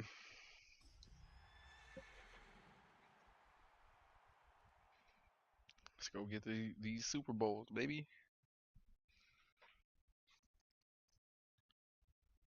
And get more in depth about this Austin Rivers crash out. 'Cause I ain't even got to Austin Rivers. I've been doing this Draymond shit because Draymond, I think, legitimately got under Austin Rivers' skin. And some of the ways that people, view basketball. Yes, I mean Austin Rivers did underachieve. He can be labeled as a bust. Like how Draymond was labeling Kenyon Martin a bust, you could label uh Christian McCaffrey a bust, gang.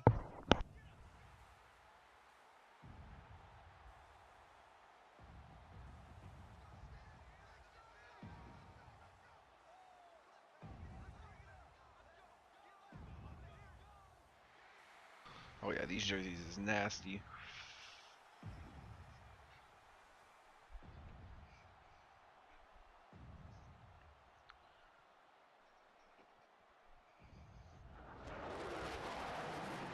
Yes, sir.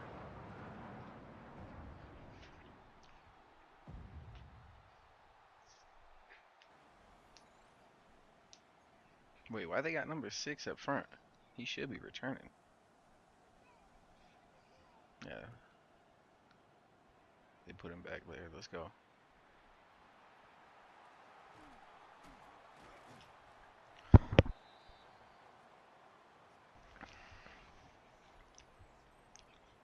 54 touchdowns, 20 picks. Not the best year for Lamar, but 20 picks is crazy.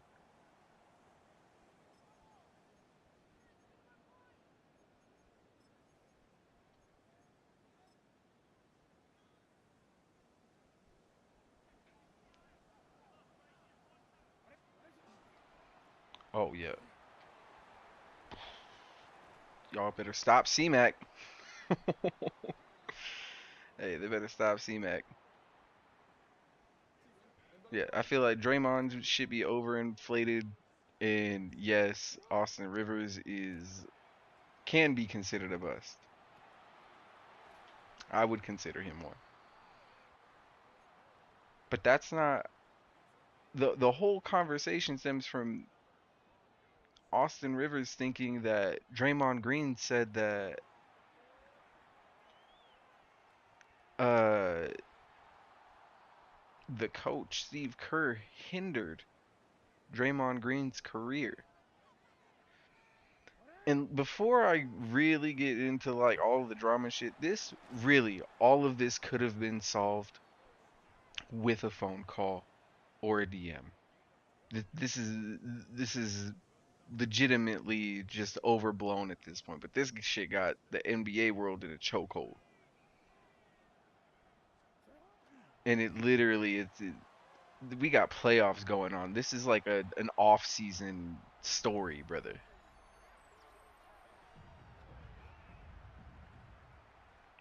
Draymond Green not even in the playoffs, and we got some other shit about Draymond to address. But Austin Rivers is wrong in how he went about it, and he's also, I feel like, wrong in saying that Draymond Green is the luckiest player, uh, and some of the arguments that he makes, considering like his argument, because he went on, it's either Out the Mud or fuck, it's not Out the Mud.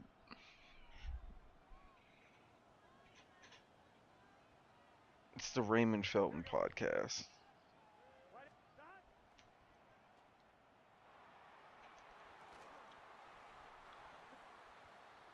To the Baja. There you go. My bad. My bad. No disrespect. No disrespect. But Austin Rivers went on To the Baja. And after giving us like a 3-minute clip of him kind of roasting Dre and saying like Dre was the luckiest player, he went on To the Baja with Raymond Felton and doubled down kind of on his shit. And he was the host, or one of the hosts of To the Baja, is a fan of the Warriors. So he's trying to press Austin Rivers, and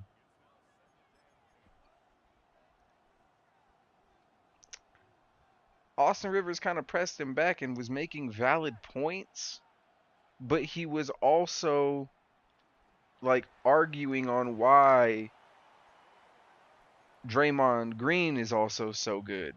But the other guy, like, he kind of got rattled by Austin because Austin was kind of flaming his ass up. He said he was arguing with the best friend from Spider-Man gang. Oh, bro. Austin Rivers was doing bro bad. And I think it kind of got under his skin because he couldn't articulate his points, because Austin Rivers said that he was lucky, or that Draymond Green was lucky. And the guy was trying to argue, well, then Austin Rivers was lucky too when he got his $42 million deal, which I think is another argument in itself about this whole.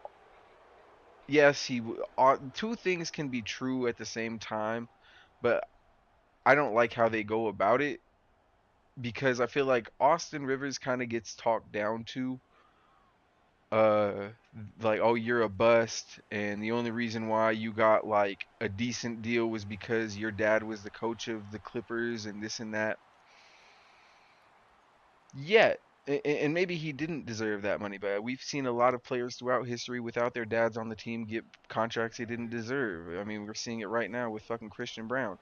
Um, I don't think luck has anything to do with it. Sometimes it's the market, sometimes it's how much the team like values you. There's a lot of shit goes into that. Like, Austin Rivers had a point where like there's conversations and contracts being offered behind the scenes that maybe like the average fan isn't necessarily privy to, yet we do like to uh talk about these guys contracts, right?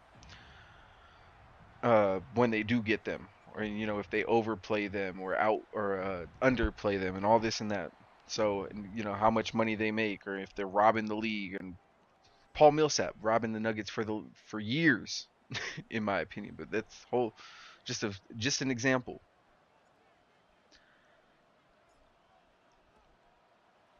In Austin Rivers, when it happened, even then and even today, it gets talked about like, oh, you're a nepo baby and you didn't really deserve all that money, and you shouldn't have even been in the league. You was only in the league because your pops wanted you, this and that. Crazy work. Uh, and I know that there are some. I didn't really hear a lot of the defense that somebody that plays for the Lakers right now gets. I didn't hear a lot of, oh, I love to see, a black man support his son, and it's so great, nobody bats an eye when white people do it. So I don't. No, Austin Rivers got a lot of hate for that shit. Still does to this day. And I mean, Bronny James gets some hate for it, but there were some people that came to the defense. And I mean, Stephen A. kind of went a little overboard with it, with calling out LeBron as a father and this and that. That shit is OD. But just the fact that some people did, there were conversations like Bronny should not be in the league, he should be in the G League, but because he is Bron's son, he's gonna get a spot on the Lakers because Bron wants to play with the son. I feel like that's just the facts of the matter. But I mean, whether it's right or it's wrong, it happened, and it happens a lot in corporate America and apparently now in the NBA. But if you're against it, which I'm against nepotism, so I don't like the fact that Bronny isn't. I don't support nepotism in all facets, regardless of color. I don't think you should get a job that you are not qualified for if you are not qualified for it. If you do not have the credentials or the resume, or if someone is better at that job, they should probably get it. But it's a whole nother political bag to open, which we will probably won't even get into. Oh, we are killing these guys right now. 21-0 in the first quarter.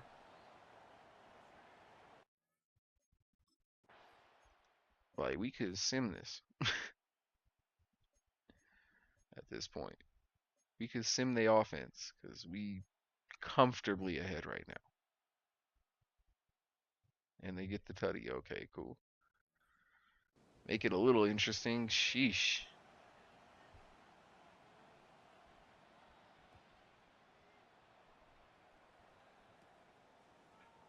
Oh, oh, get off me. All right. We probably closed it out on this game, honestly.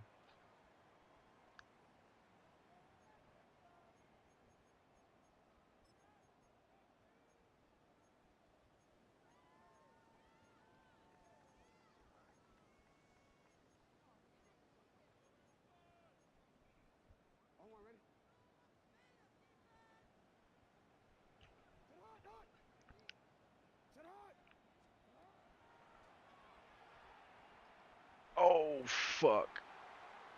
Well, that's what happens.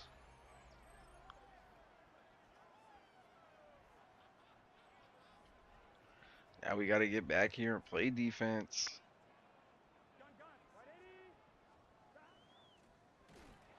Oh my goodness. Is that Von Miller? Jesus.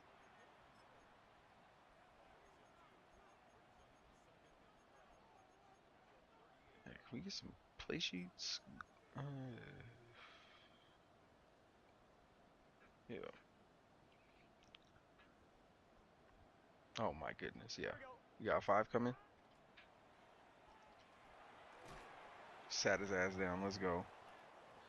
Joe Burrow ain't even got 100 yards passing.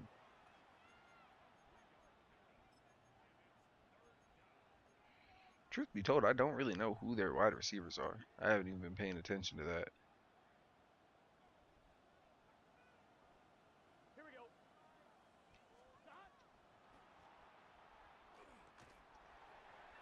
Oh, fuck. Is that Asante Samuel? No, wait. Asante Samuel. I'm tripping. Curtis Samuel, right?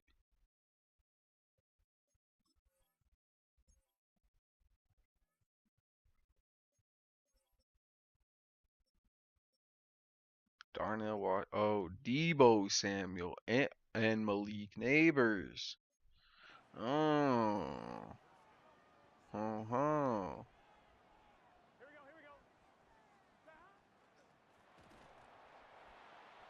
They do got a little offense on them. We've been shutting them down, though.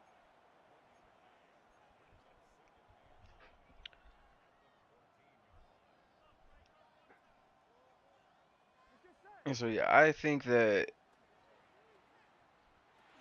Oh, jeez, that's Neighbors.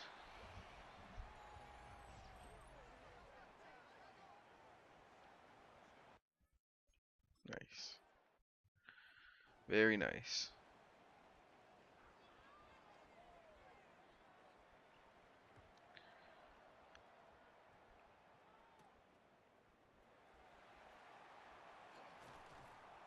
Oh, Xavier Worthy. Gotta find the blockers next time. I don't think Austin Rivers, I mean, was lucky when he got that contract. And I, like, again, maybe he might have been a little bit of a Nepo baby, but it's not like he wasn't producing. Like, he was actually, I mean, he was making points. He was asked to be a 3 and D guy, which he wasn't that. He was mostly an ISO player who could kind of play defense. But he was on the Clippers and was on a team where guards mostly didn't play defense, at least the guards that were higher on the totem pole than he was, like a Chris Paul and a Jamal Crawford.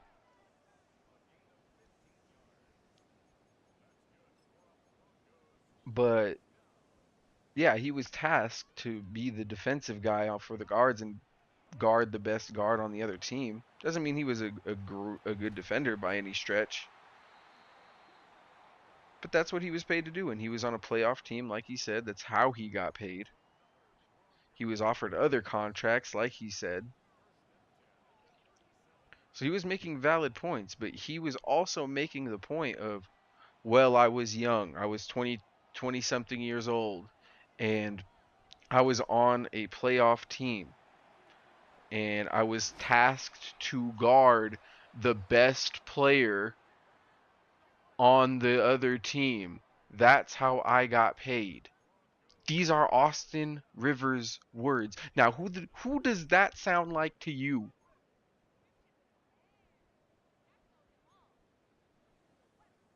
They were in the same draft class.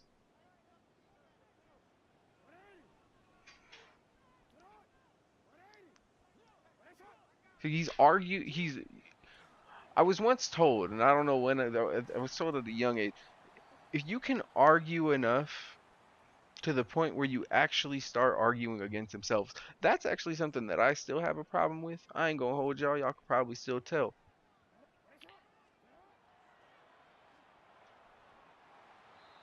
Some people don't realize that though. So yes, Austin Rivers was making valid points about how players get paid. You know, if they're a young guy on a playoff team who can play two ways, who can see the floor and kind of uh initiate not only their own offense but create offense for others. Who does that sound like to you?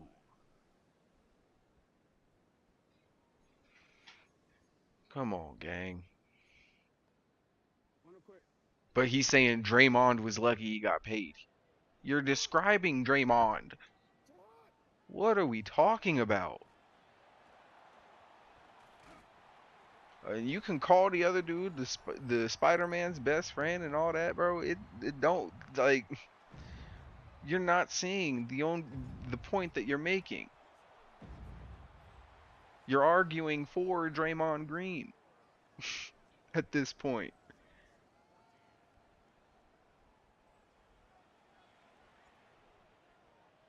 He said it from the beginning. He's always kind of had a problem with Draymond Green, and you know he's emotionally unintelligent. He don't like Draymond. This is some personal shit. This might be some content in the bag shit, but he kind of like he getting it kind of seemed like he really do not like Draymond Green.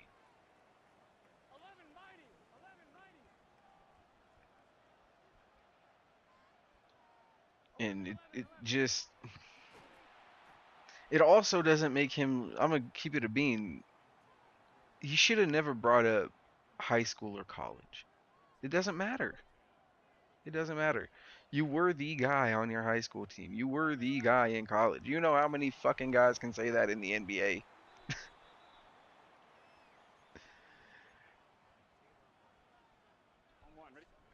And this is facts. Draymond Green maybe wasn't the guy in high school.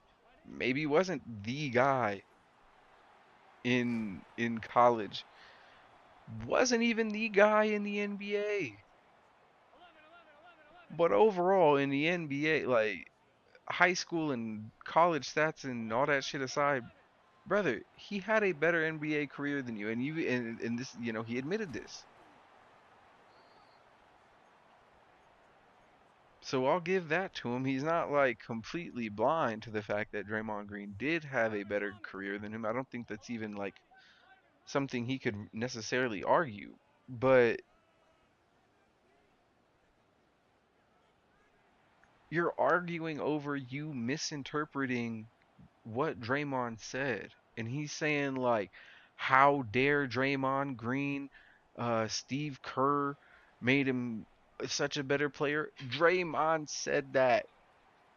He said it. So he over here crashing out on this Warriors fan and back to the Baja, and he saying Draymond the luckiest player. And he again, I think it's lucky to win a championship. I think it involves luck to have a successful career in some key aspects. I think that one of those arguments I make for LeBron. One of the He's been blessed to not ever face like a major injury until, you know, later on, you know, like what, 15 years into his career, he never really had like a major injury where he had to take significant time off. He blessed. And some people are like, well, he just spends millions on his body. You cannot convince me that, you know, other guys like a Steph Curry, maybe even a Klay Thompson or other guys out there of that ilk and caliber don't do the same for their bodies. They're out there taking the same amount of, well, maybe not the same, but the amount of protein and calories and watching their diet and working out and hitting the gym. It just doesn't always work out like that. Steph Curry, for the first couple years in his career, he was kind of injury prone. Even on some of them final runs, he was hurt, and Draymond had to carry him.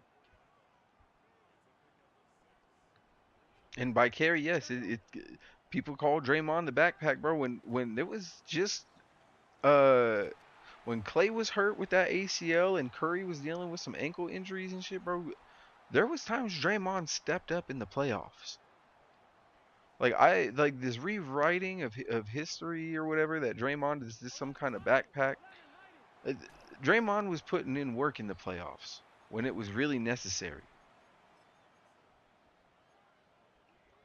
In game sevens, he was putting on shit like that, and I mean, yeah, he's had his faults, and he actually might be the reason they didn't win more because of his uh, borderline and often illegal antics on the court. But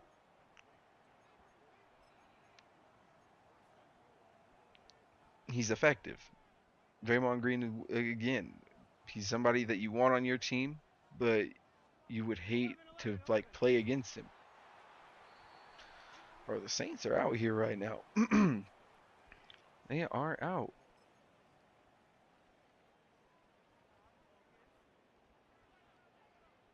Joe Burrow came out here driving.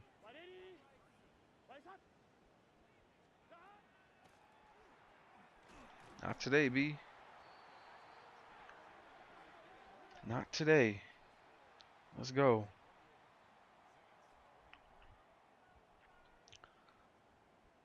I'm actually making this game kind of interesting. Let's go. Oof. Okay. Yeah, I don't know why. Maybe it's because Draymond said that he had a better career, and I mean Austin Rivers even admitted to it. So I don't know what Austin Rivers is so pressed about. Again, he if you don't like Draymond, just say that. But he will be a Hall of Famer. I mean that. I mean, even if you, some people are like take away the rings, and I hate fucking conversations like that. Even without the rings, you with his college career and the DPOY and shit like that, he might be a fringe Hall of Famer, but he might take him a minute to get in. Maybe not first ballot, but Draymond would get in eventually. A lot of that Warriors team is gonna get in. I don't think Sean Livingston gets in, but that big what 4 or 5 players: KD, Steph, Clay, Draymond, and probably Iguodala. If he's not there, I don't think Iggy's in there. Maybe Iggy won't, but I mean he does have a Finals MVP. I fuck with Iggy, especially in the Denver years, but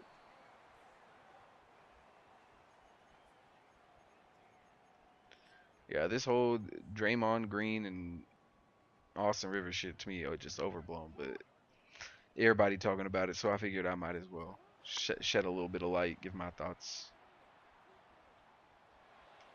Let's go. Let's fucking go.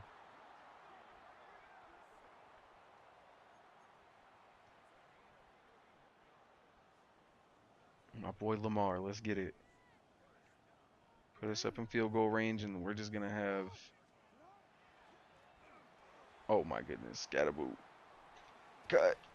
Oh, at the one. Fuck.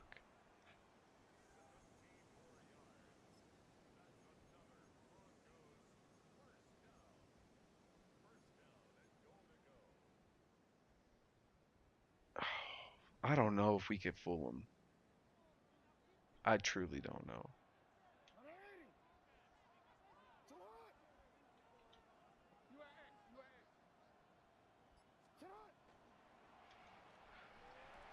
He caught that.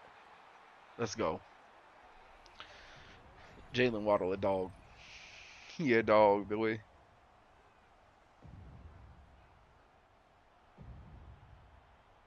Oh, they're gonna challenge it. I swear he got 2 in. Oh yeah. I mean, brother, that motherfucker got 6 feet in. Damn octopus, whatever.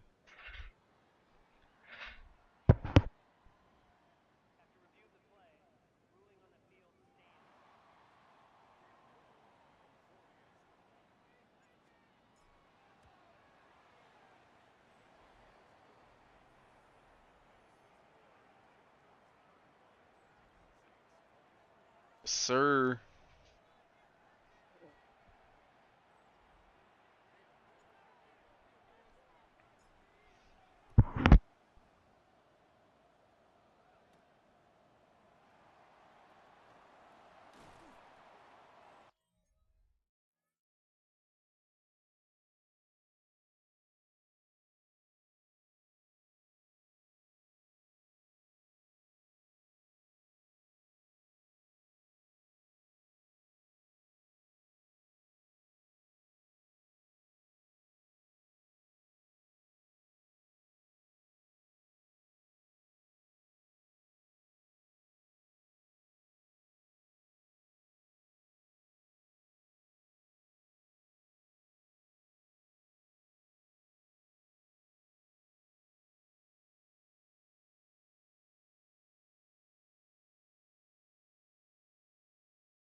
This motherfucker Joe Burrow is out here clapping shit up now.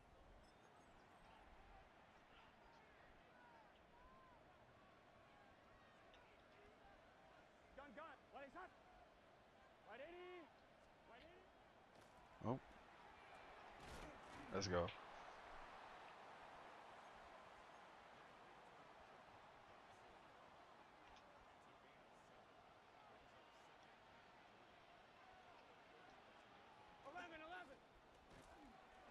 Oh, whoa. Sit your ass down. Samson Ibukum, let's go. Don't give up.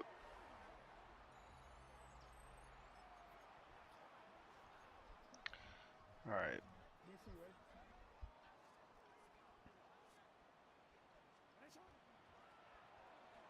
Ooh, shit. Damn.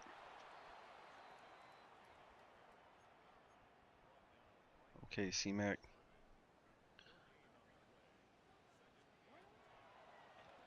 Oh,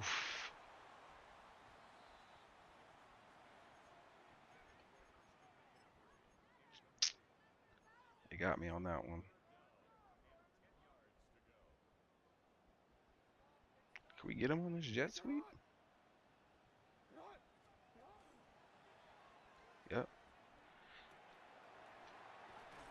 There we go.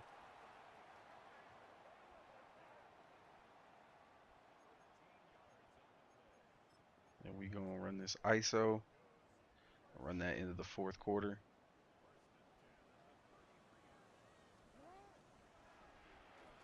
Oh shit.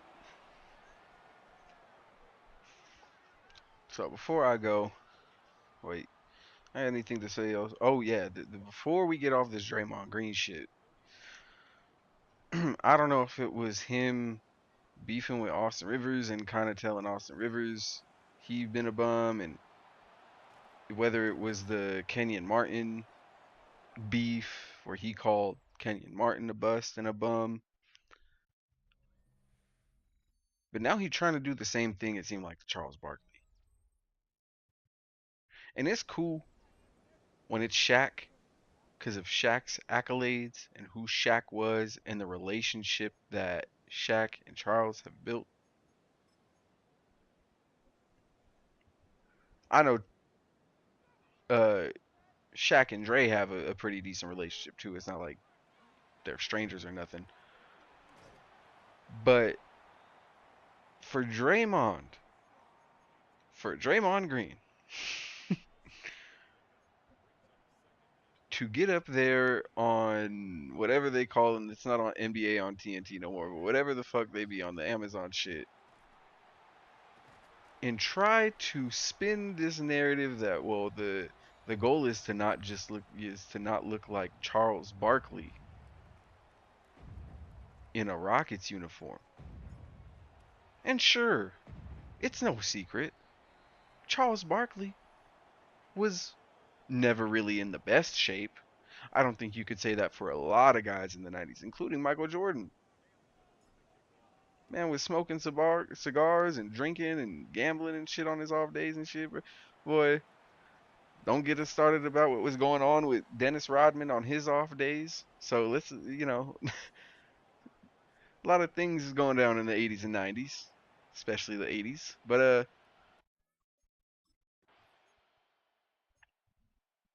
you look at just look at the numbers.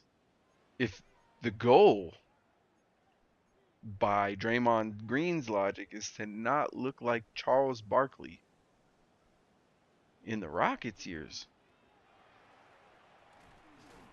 somebody needs to pull Draymond Green aside and say, Draymond, you look worse than Charles Barkley in the Rockets years. You take Charles Barkley's last years, the last 4 years with the Rockets, and you stack them up against Draymond Green's last 4 years. Keep in mind, Chuck played 16 years. Draymond Green has played 14. So Draymond Green has played less time. He's probably younger, probably in better shape.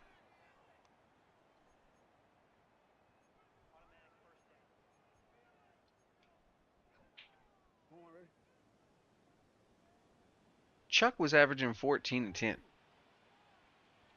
That's maybe okay. We'll even narrow it down to two more. Chuck was still averaging 12 points, 10 rebounds in his last 4 years. Draymond Green is getting like 8, 6, and 6, maybe. The numbers don't favor Draymond Green. Let me tell you, they do not. So I don't know what Draymond is talking about. The goal is to not look like Chuck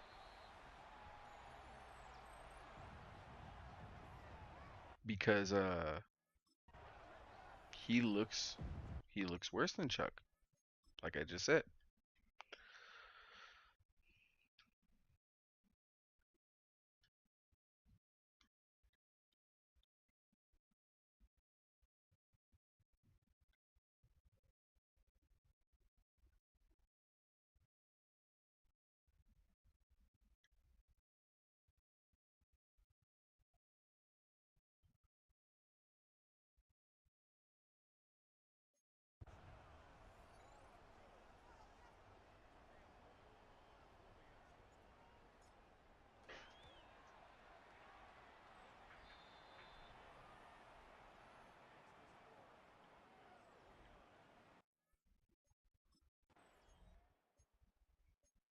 Oh yeah, we skipping this whole game.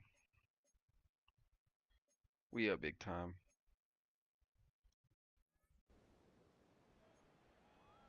We just run this clock out essentially. You know, I don't think we've given C-Mac enough. We've given Cam Scatterboo quite a lot of touches in this game. So I'm just gonna go ahead and call timeout real quick.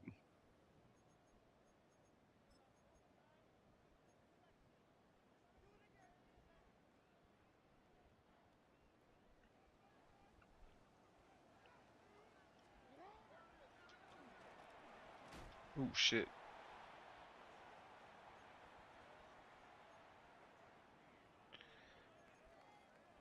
Alright, I don't think we hit.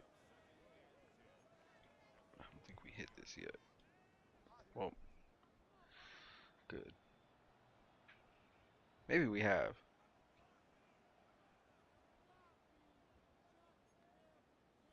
Nah, not this version of it. Oh yes. Oh yes. Oh, let's fucking go. Big flex.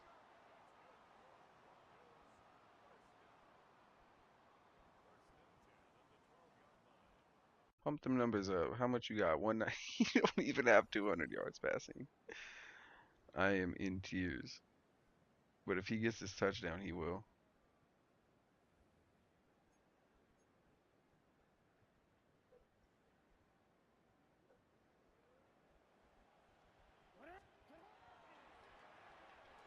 Oh. Uh, okay. Well, I think we know what we finna run.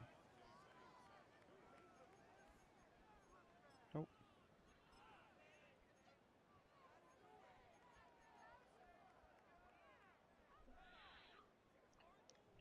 Yes, sir.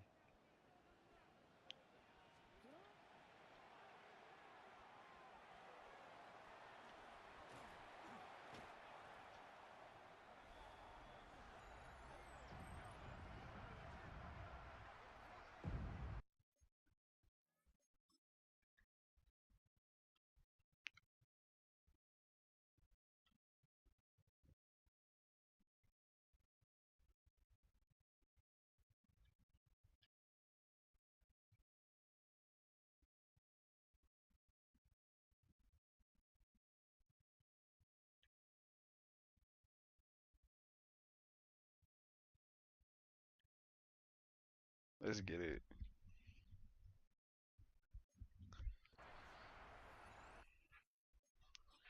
Yep, this game is fucking over. I just gotta see the end of it through pretty much.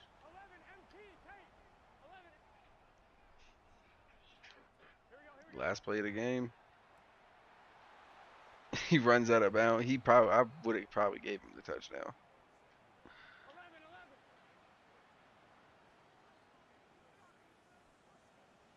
And let's get it.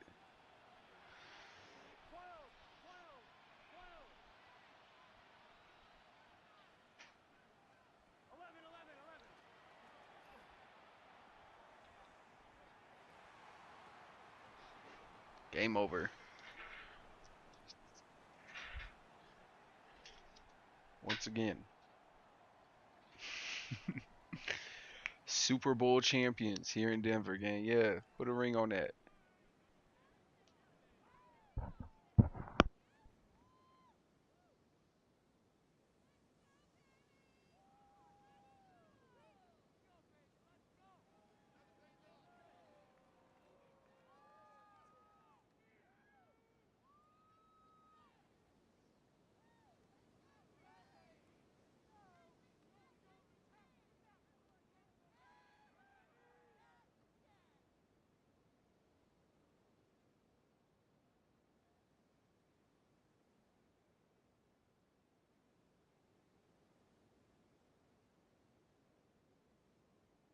Sir, Super Bowl champs, gang. Now we just gotta win one with Kyler Murray.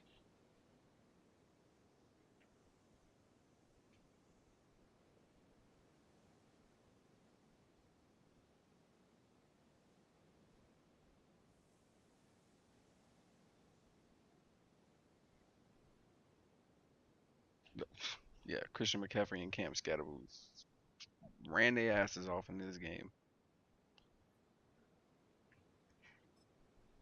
And Lamar finished with the 3 with 2 hundo and a rushing touchdown. Hell of a game. Hell of a game, son.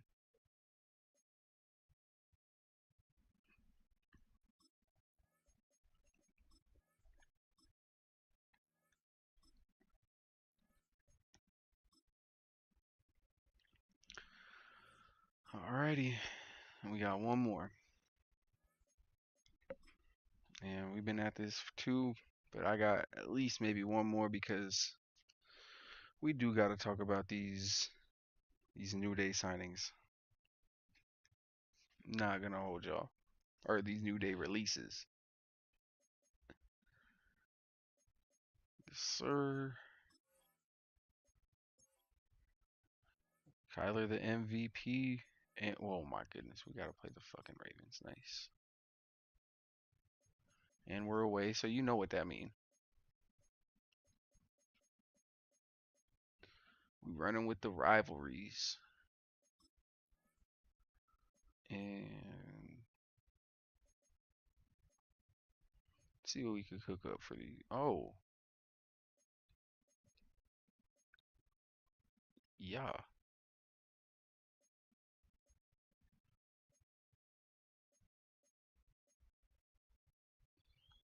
yeah.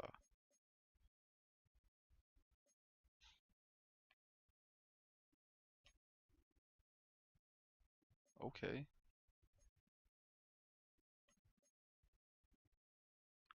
The all black.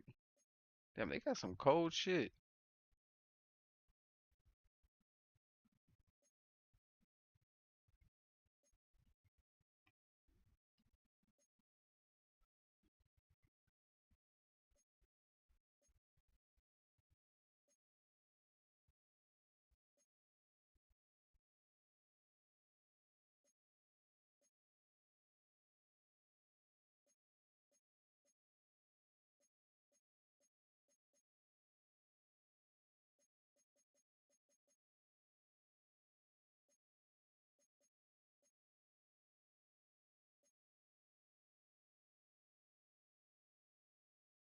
Yeah,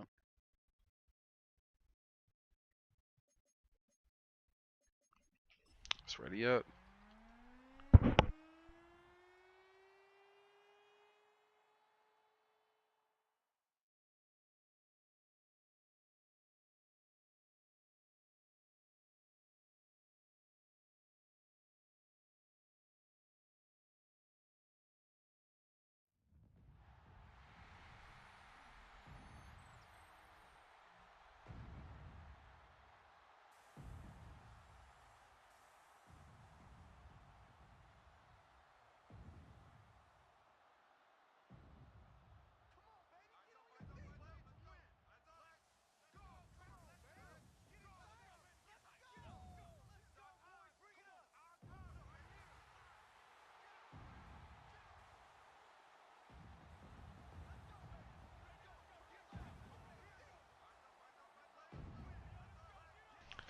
So I don't want a Super Bowl with Lamar Jackson. Now I gotta beat Lamar Jackson in the Super Bowl. Nice, very nice. But I think McLovin got this. We could send John Harbaugh, pack him, get his ass fired again.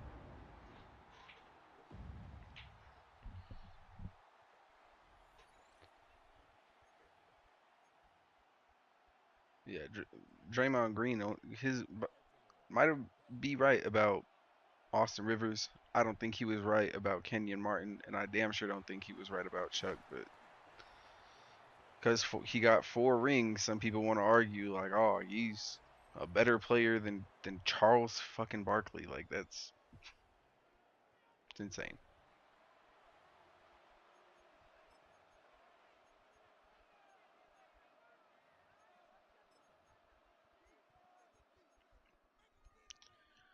But like I said, let's switch over to some WWE before I gotta get out of here.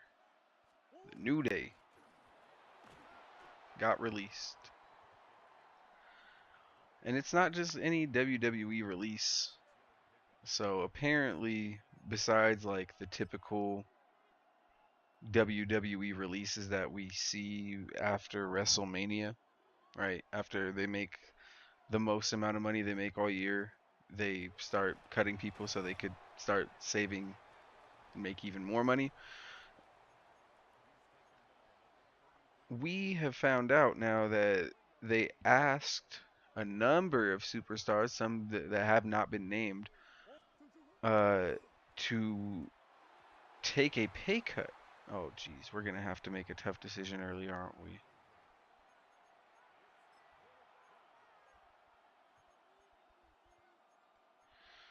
Looks like we are. Gonna have to make a tough decision early to give them either good field position or not. Oh, yep. Then they get good field position. Oh shit. Not how we would have liked to start this game.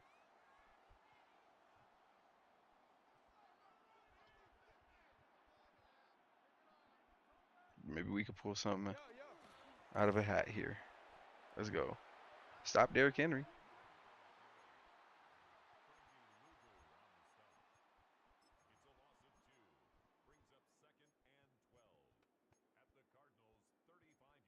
Okay.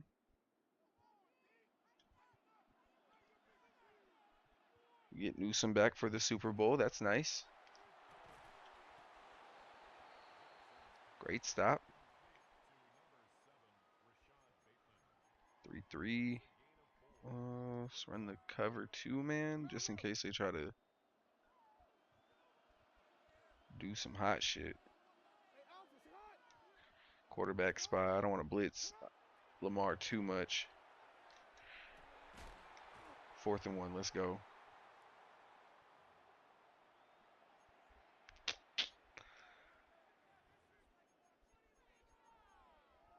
Oh, fuck.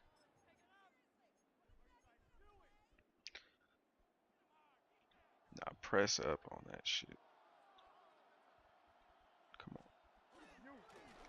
Oh, when they get it across with Derek. Fuck. Great run. Great run.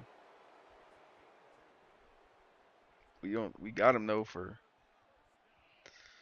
not a big game. We're shutting down Derrick Henry. Oh no. You gotta make the tackle, brother. Just, just a regular tackle. Don't try nothing fancy.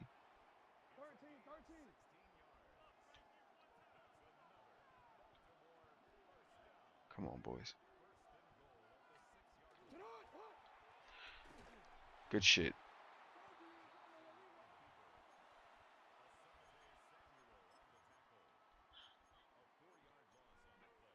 God damn.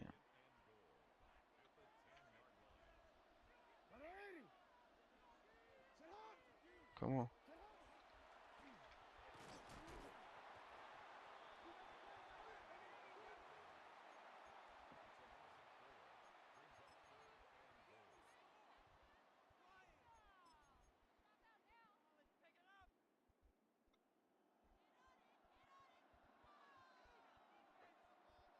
Come on. Oh shit. Oh! No fucking way. No fucking way. What a. I don't know who hit him.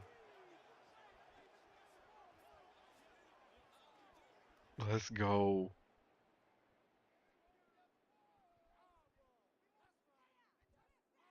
Is that Davis? Who is that? I have no idea who rocked his ship. Shout out to Buddha Baker.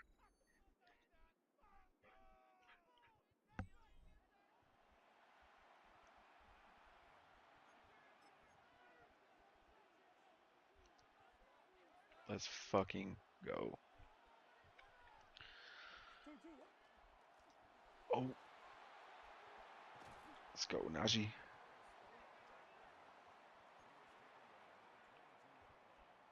Can we call it? How aggressive are they? Oh, they're pretty aggressive.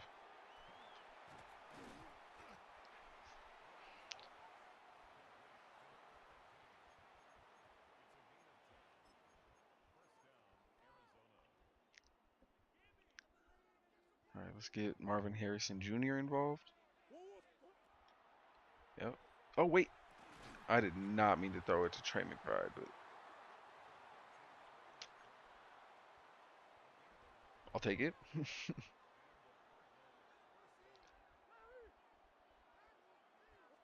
Oh.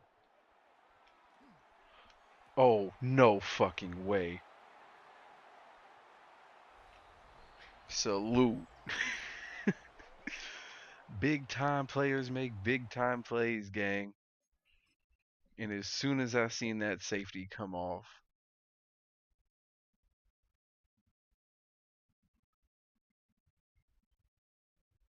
I was like, oh yeah, Marvin Harrison got this. I didn't expect him to take off though.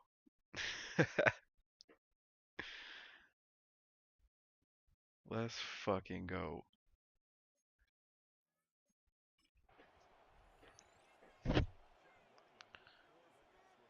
Great start. That's how we supposed to start. We just gotta stop him again though. We stopped him on the goal line. That was an important. Oh, whoa, fuck. That was, yeah, god awful.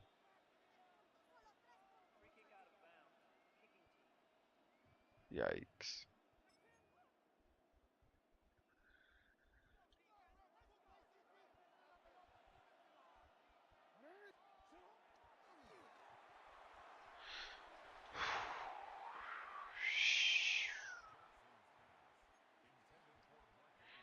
Can't risk that again.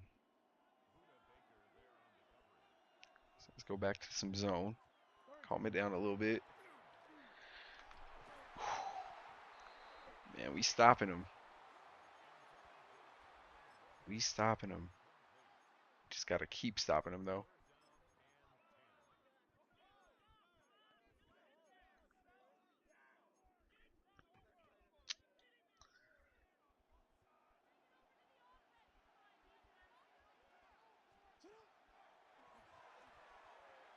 Oh, he got it. Oh, Newsom. You was there though. I seen it. I was like, he going trips or three wide, I guess I should say. I don't know what the fuck. I ain't a coach like that.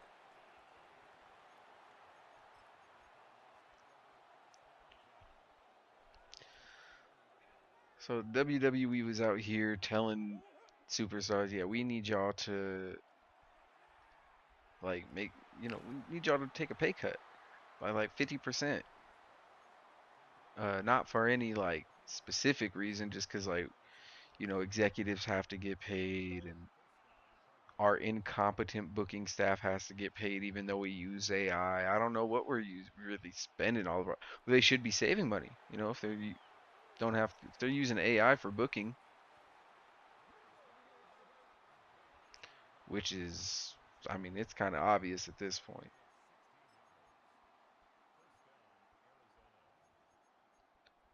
Let's just calm it down a little bit.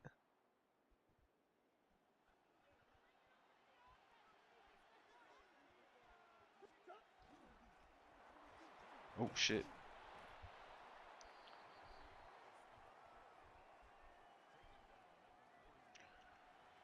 Get the chance here to take a two-possession lead. We should not take this lightly, especially against a team like this.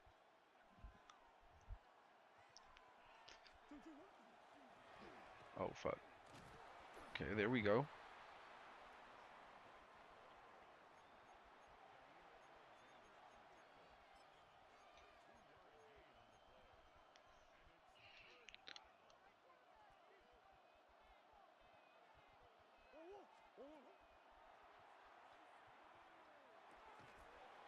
Yes, sir.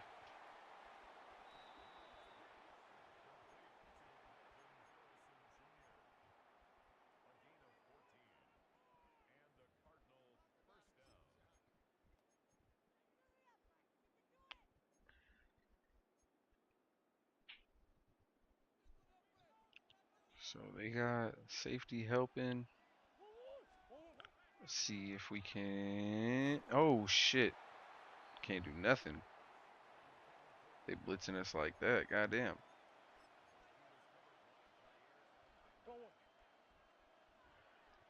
And a couple of those talents just happen to be the New Day. And I know if nobody like a WWE fan, you probably don't know who the New Day is. But if you a wrestling fan, you know about Kofi Kingston.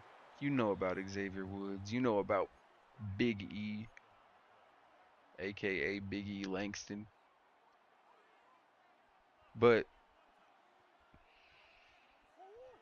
to be in their position where they should, like in the company, where you would think they would be safe from stuff like this, no.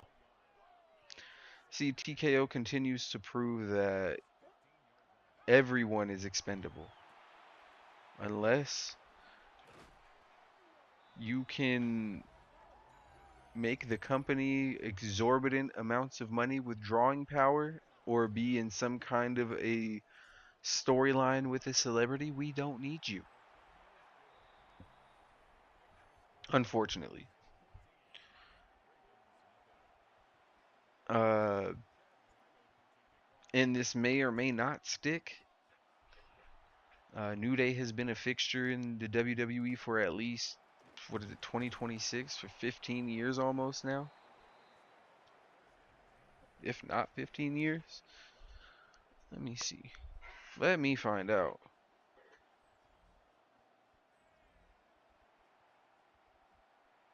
New Day.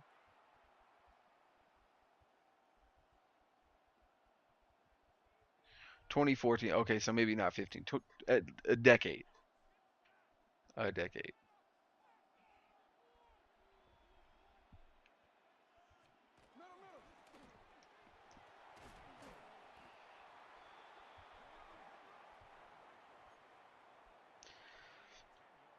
And they've had legendary feuds with, you name it. The biggest tag teams and stars in the company New Day has feuded with. The Shield, the Usos, the Wyatt family, the Dudleys, uh, any popular tag team that's come along has probably worked with New Day at some point in the WWE. And they not only were on the shows being, big fixtures and they were entertaining. They were definitely like more catering towards like that kid branding of WWE. I wasn't like the biggest New Day fan, but their work is impeccable. Like they're three of the best workers, despite if they had a goofy ass gimmick or any of that. But and I think that's one of the main things that Cornette and some of the old school guys may have a problem with, like Biggie or Kofi. Like you gotta get mean, but it's like I don't know, man. They had a good thing going for over a decade, and unfortunately, like I said, TKO continues to show that everybody's expendable. Like And even if you're not, if you're a guy like John Cena or Randy Orton, we're gonna fuck up your retirement tour. And it's not like a lot like continuing the trend of wrestlers not ever really having a retirement tour. This is something that's been new. Like the the only person that should ever have gotten and should continue to have gotten a proper farewell was Kobe Bryant. That's it. He got the NBA farewell tour. I think my like maybe Tim Duncan did, but Kobe was the one that popularized that phrase. When he was retiring, he went on the farewell run, and the NBA made some bread off that, which was cool. Oh, I thought it was dope, but when others try to do it, it just don't hit the same, or they manage to fuck it up. I.e., the John Cena retirement run and this little whatever they just did with Cody Rhodes and Randy Orton for WrestleMania. That shit was ass. So yeah, I mean TKO time after time manages to prove that they are just incompetent in more ways than one. Just booking, talent evaluation, talent signings, and talent releases. And it's not just these guys. They just had Kyrie Sane in one of the biggest like storylines in on the women's roster, decided to cut her loose in the middle of it for no apparent reason. And now there's rumors that they're going to bring her back for Backlash because the fans are keep cheering it. Okay, well, we've learned even before TKO took over, fan input really doesn't mean shit. Vince didn't really care for fan input. He wanted to book the guys that he wanted to. I mean, that's just a fact. If the fans liked it, cool. If they didn't, we'll go back to the drawing board and find a way to make them like it later, i.e., Roman Reigns and The Rock, mainly. How many times did uh, Triple H get a run at being the top heel? You know.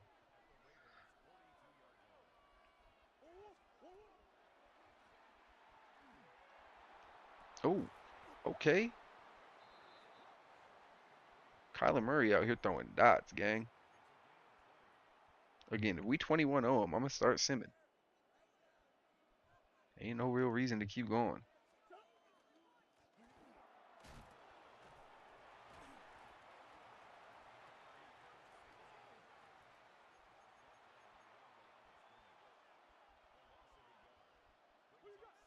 We gon' look like we gonna win this bowl. Oh, oh! If he gets that off, Keenan Allen goes for 6.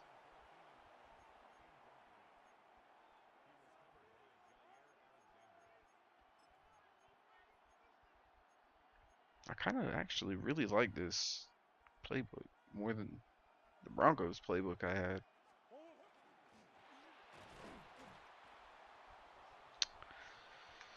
You know what, man? Can't get them all. Can't get them all. We took some time off the clock, though. Fuck.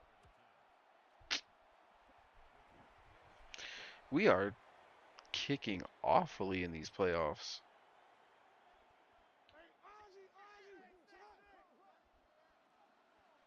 We just got to keep Lamar on his toes with these blitzes, though.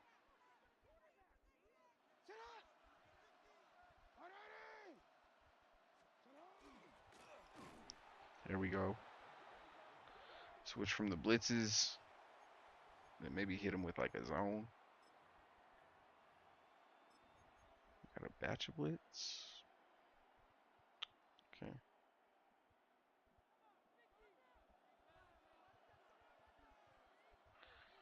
Cover 6 trap. Okay. Let's go.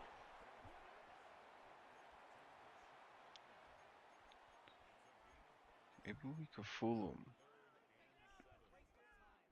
Again, try and keep him on his toes. We're under the 4-3.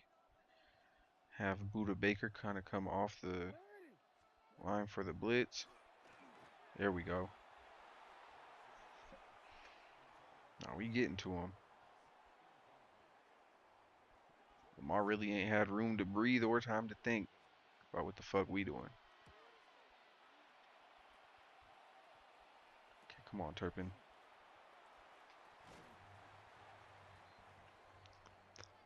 Oh, fuck.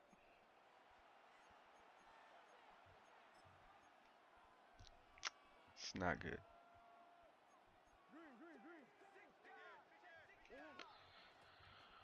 Fuck.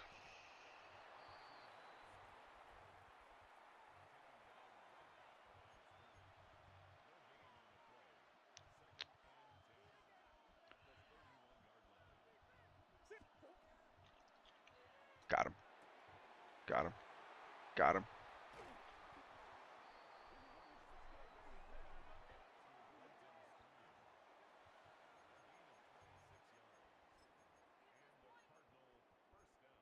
Okay. Let's fucking go.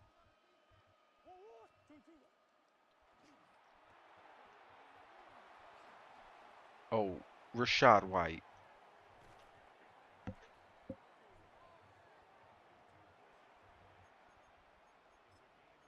Nah, we turning up right now. We turned the fuck up. We about to win fucking 2 Super Bowls. Let's get it.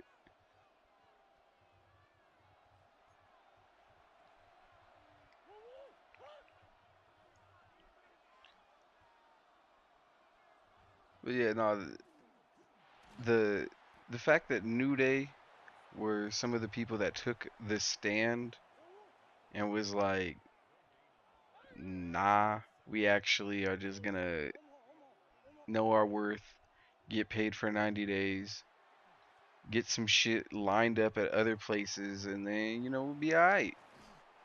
Thank y'all, though, for the opportunity. Real classy type shit. But, and they've shown before with, like, they released Santos Escobar, they released Aleister Black, and Selena Vega. Uh, oh, this is a touchdown for Kyler.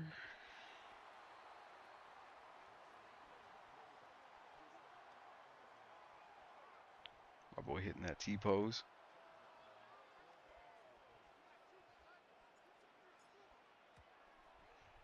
21-0, baby.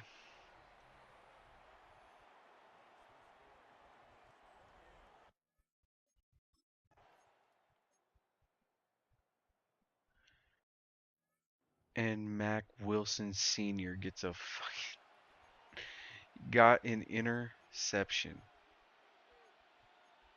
Alright, so now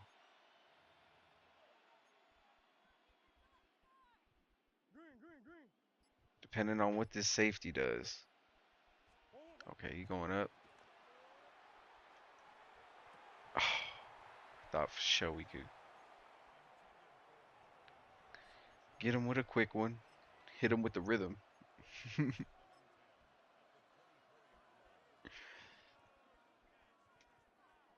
Yeah, a couple other superstars look like they may not have taken it, and that's maybe what led to their taking the pay cuts. But maybe that's what led to their release potentially.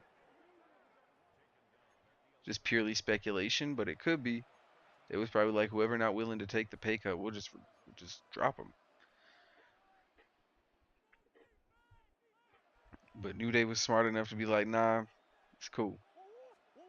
We see what y'all got going on over here, and we're not gonna take pay cuts so these inept executives can get their yearly bonuses off of the work that we do.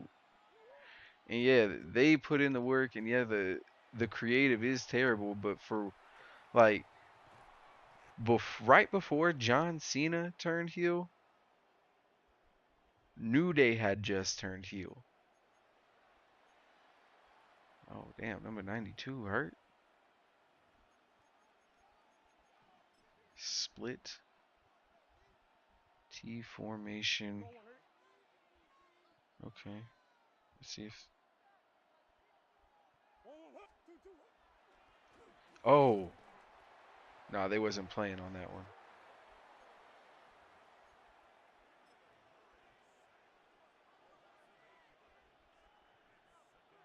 Oh shit, we got. You know what? I got an idea. Oh, never mind.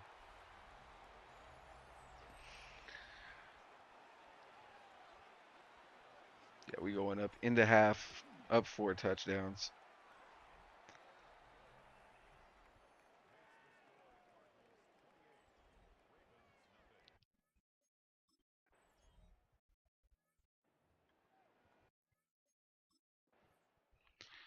I think we got 2 people that need to score. So maybe if we could get them in the end zone, this would be the game to do it. They finally put some points on the board. It's all Gucci though.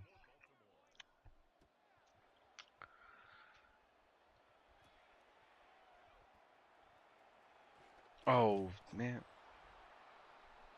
Turpin be looking like he got alleys, and then they just close the fuck up.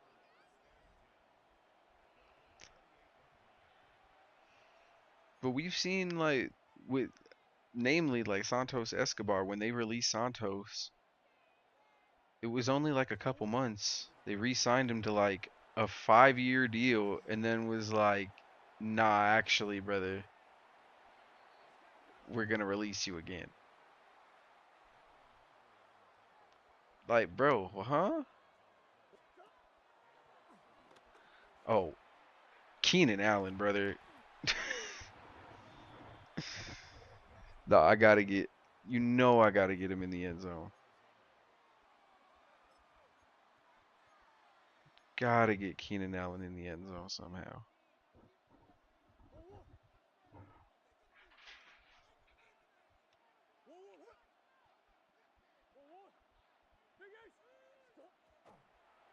Oh, fuck.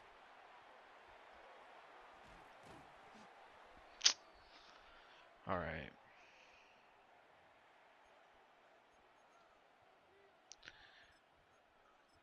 All right, definitely. We're trying to get Ezekiel Elliott a touchdown in the Super Bowl. Oh, fuck. Oh, Trey McBride's hurt? Fuck.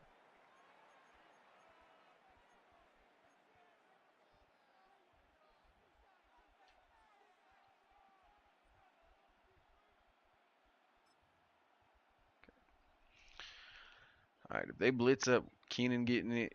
Oh, wait. Yeah, Keenan's getting it regardless. Keenan's getting it regardless, fam. Hey, hey, hey. It's all good. It's all Gucci.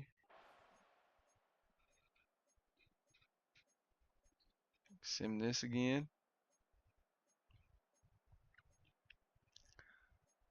Aleister Black. He burned some bridges up in AEW.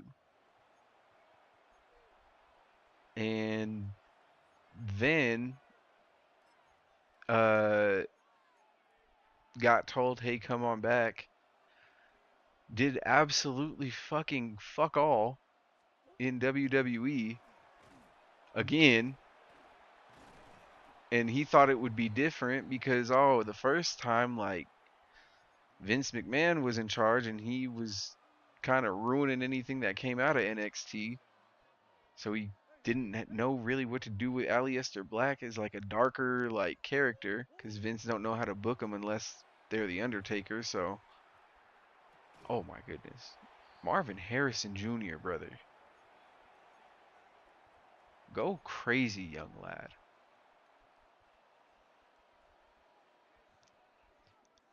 We're gonna have strange block. Good. Oh, damn, number 92, he hurt.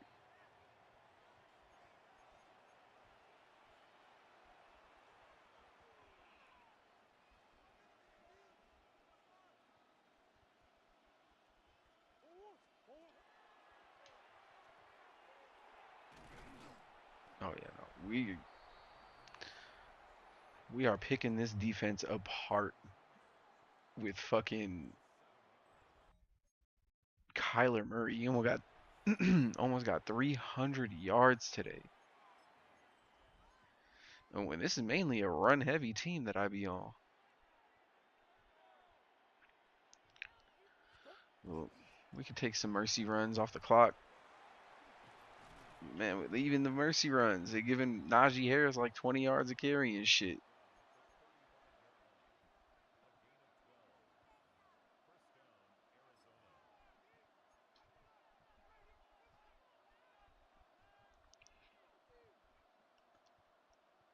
They re-sign Aleister Black after Vince leaves, and he wasn't really doing much in AEW either.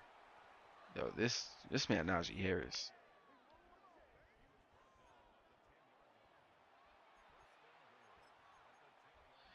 bad motherfucker. But we still gonna give the ball to Zeke. Feed Zeke. Oh shit. Damn.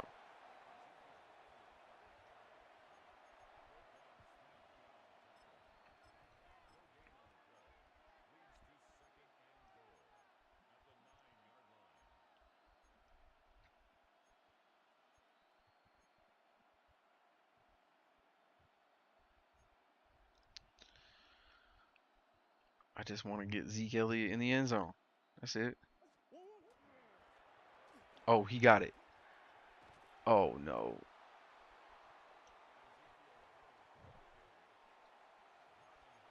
All right, Zeke.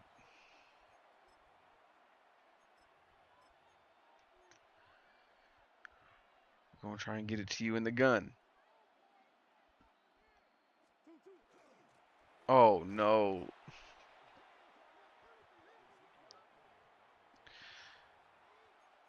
We just cannot get Ezekiel Elliott in the end zone. Maybe a toss? Maybe a toss? Nah, they loading up that side. Fuck. We got it. I believe. I Wow. I guess not. We tried.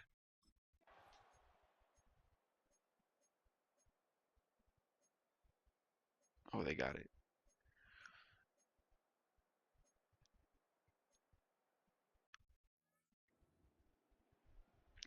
We tried to get Ezekiel Elliott in the end zone. We did try.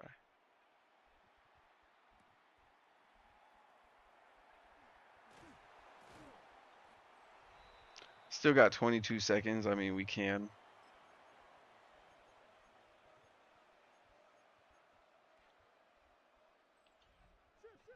I just don't know how successful we'll really be at it.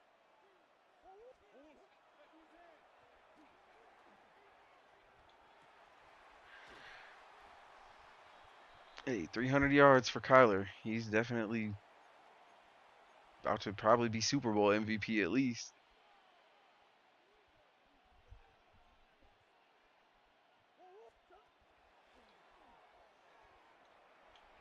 Oh, Trey McBride. Crazy fucking catch.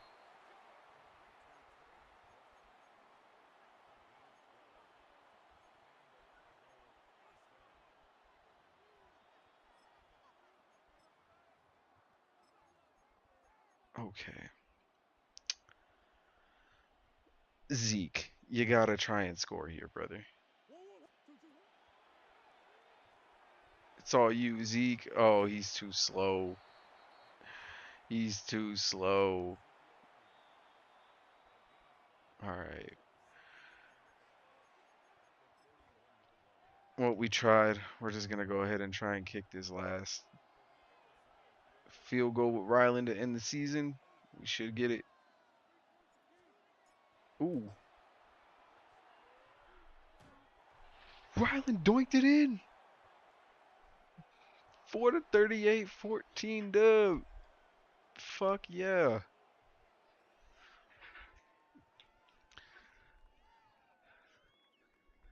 And there it is.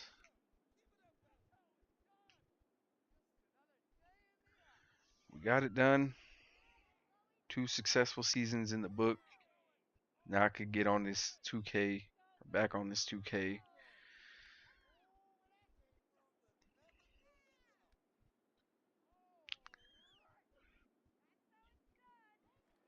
Got Kyler Murray a Super Bowl MVP, brother.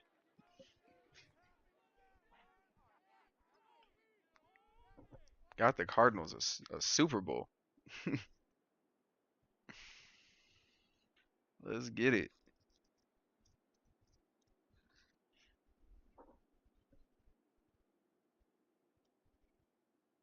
Oh yeah, not. I was trying not to, and they just tackled him in. He deserved it though. He definitely deserved it.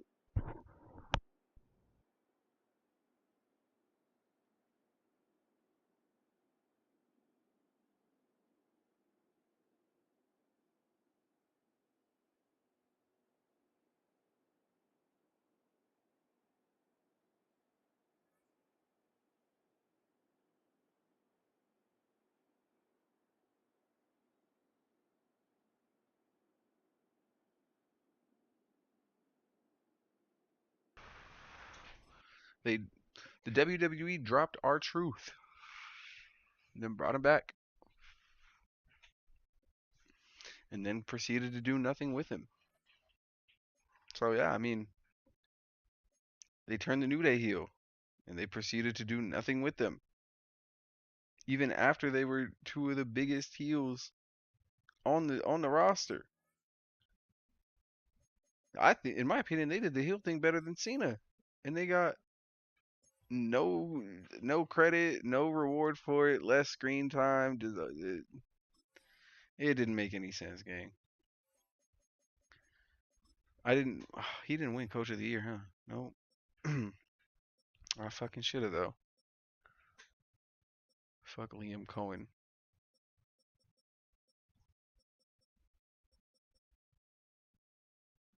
Let's get it though.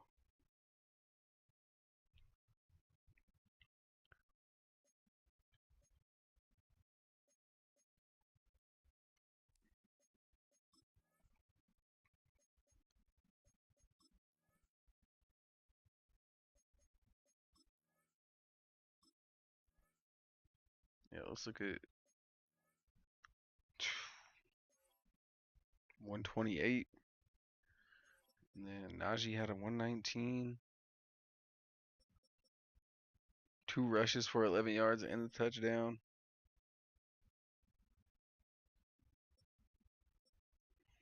Marvin Harrison Jr., 7 catches, 135, 1 touchdown. Keenan Allen, 2 catches. I thought he got a touchdown.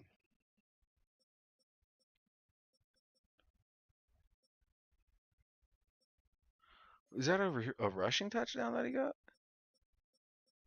He did. It was a rushing touchdown. Oh, shit, it don't matter.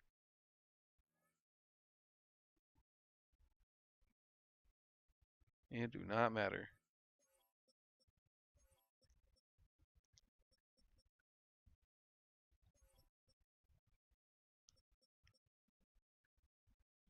It do not matter. Yeah, no, WWE, I don't know what the fuck they doing, especially with all their releases and they're taking 50% pay cuts, but TKO on uh calls is bragging about how much money they're making and how much money they've made just this year alone. Well, yeah, that's what happens when you hold your biggest money making event in the first quarter of the year, brother. I I don't know. Yeah, we'll see how that shakes out. Where New Day goes, hopefully they go somewhere where they're appreciated. As with everybody else, they're probably gonna.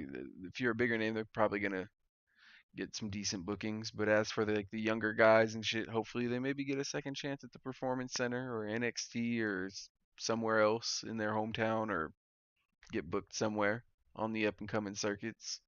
But I'm out of here, y'all. Been at this for 3 hours. Been ranting and winning bowls. That's mainly what I stream so long for, is because I just want to get this shit done. But got it done. We out. Hopefully y'all enjoyed this episode 90, and I'll be back on this probably tomorrow. I done streamed that Star Wars, so I'm gonna get back. I'm gonna try and get back on that LA Noir. But I'll see y'all then. Y'all have a good night. It's been your boy ANT, episode 90 of Ant's Random Rants. I'm out. Peace.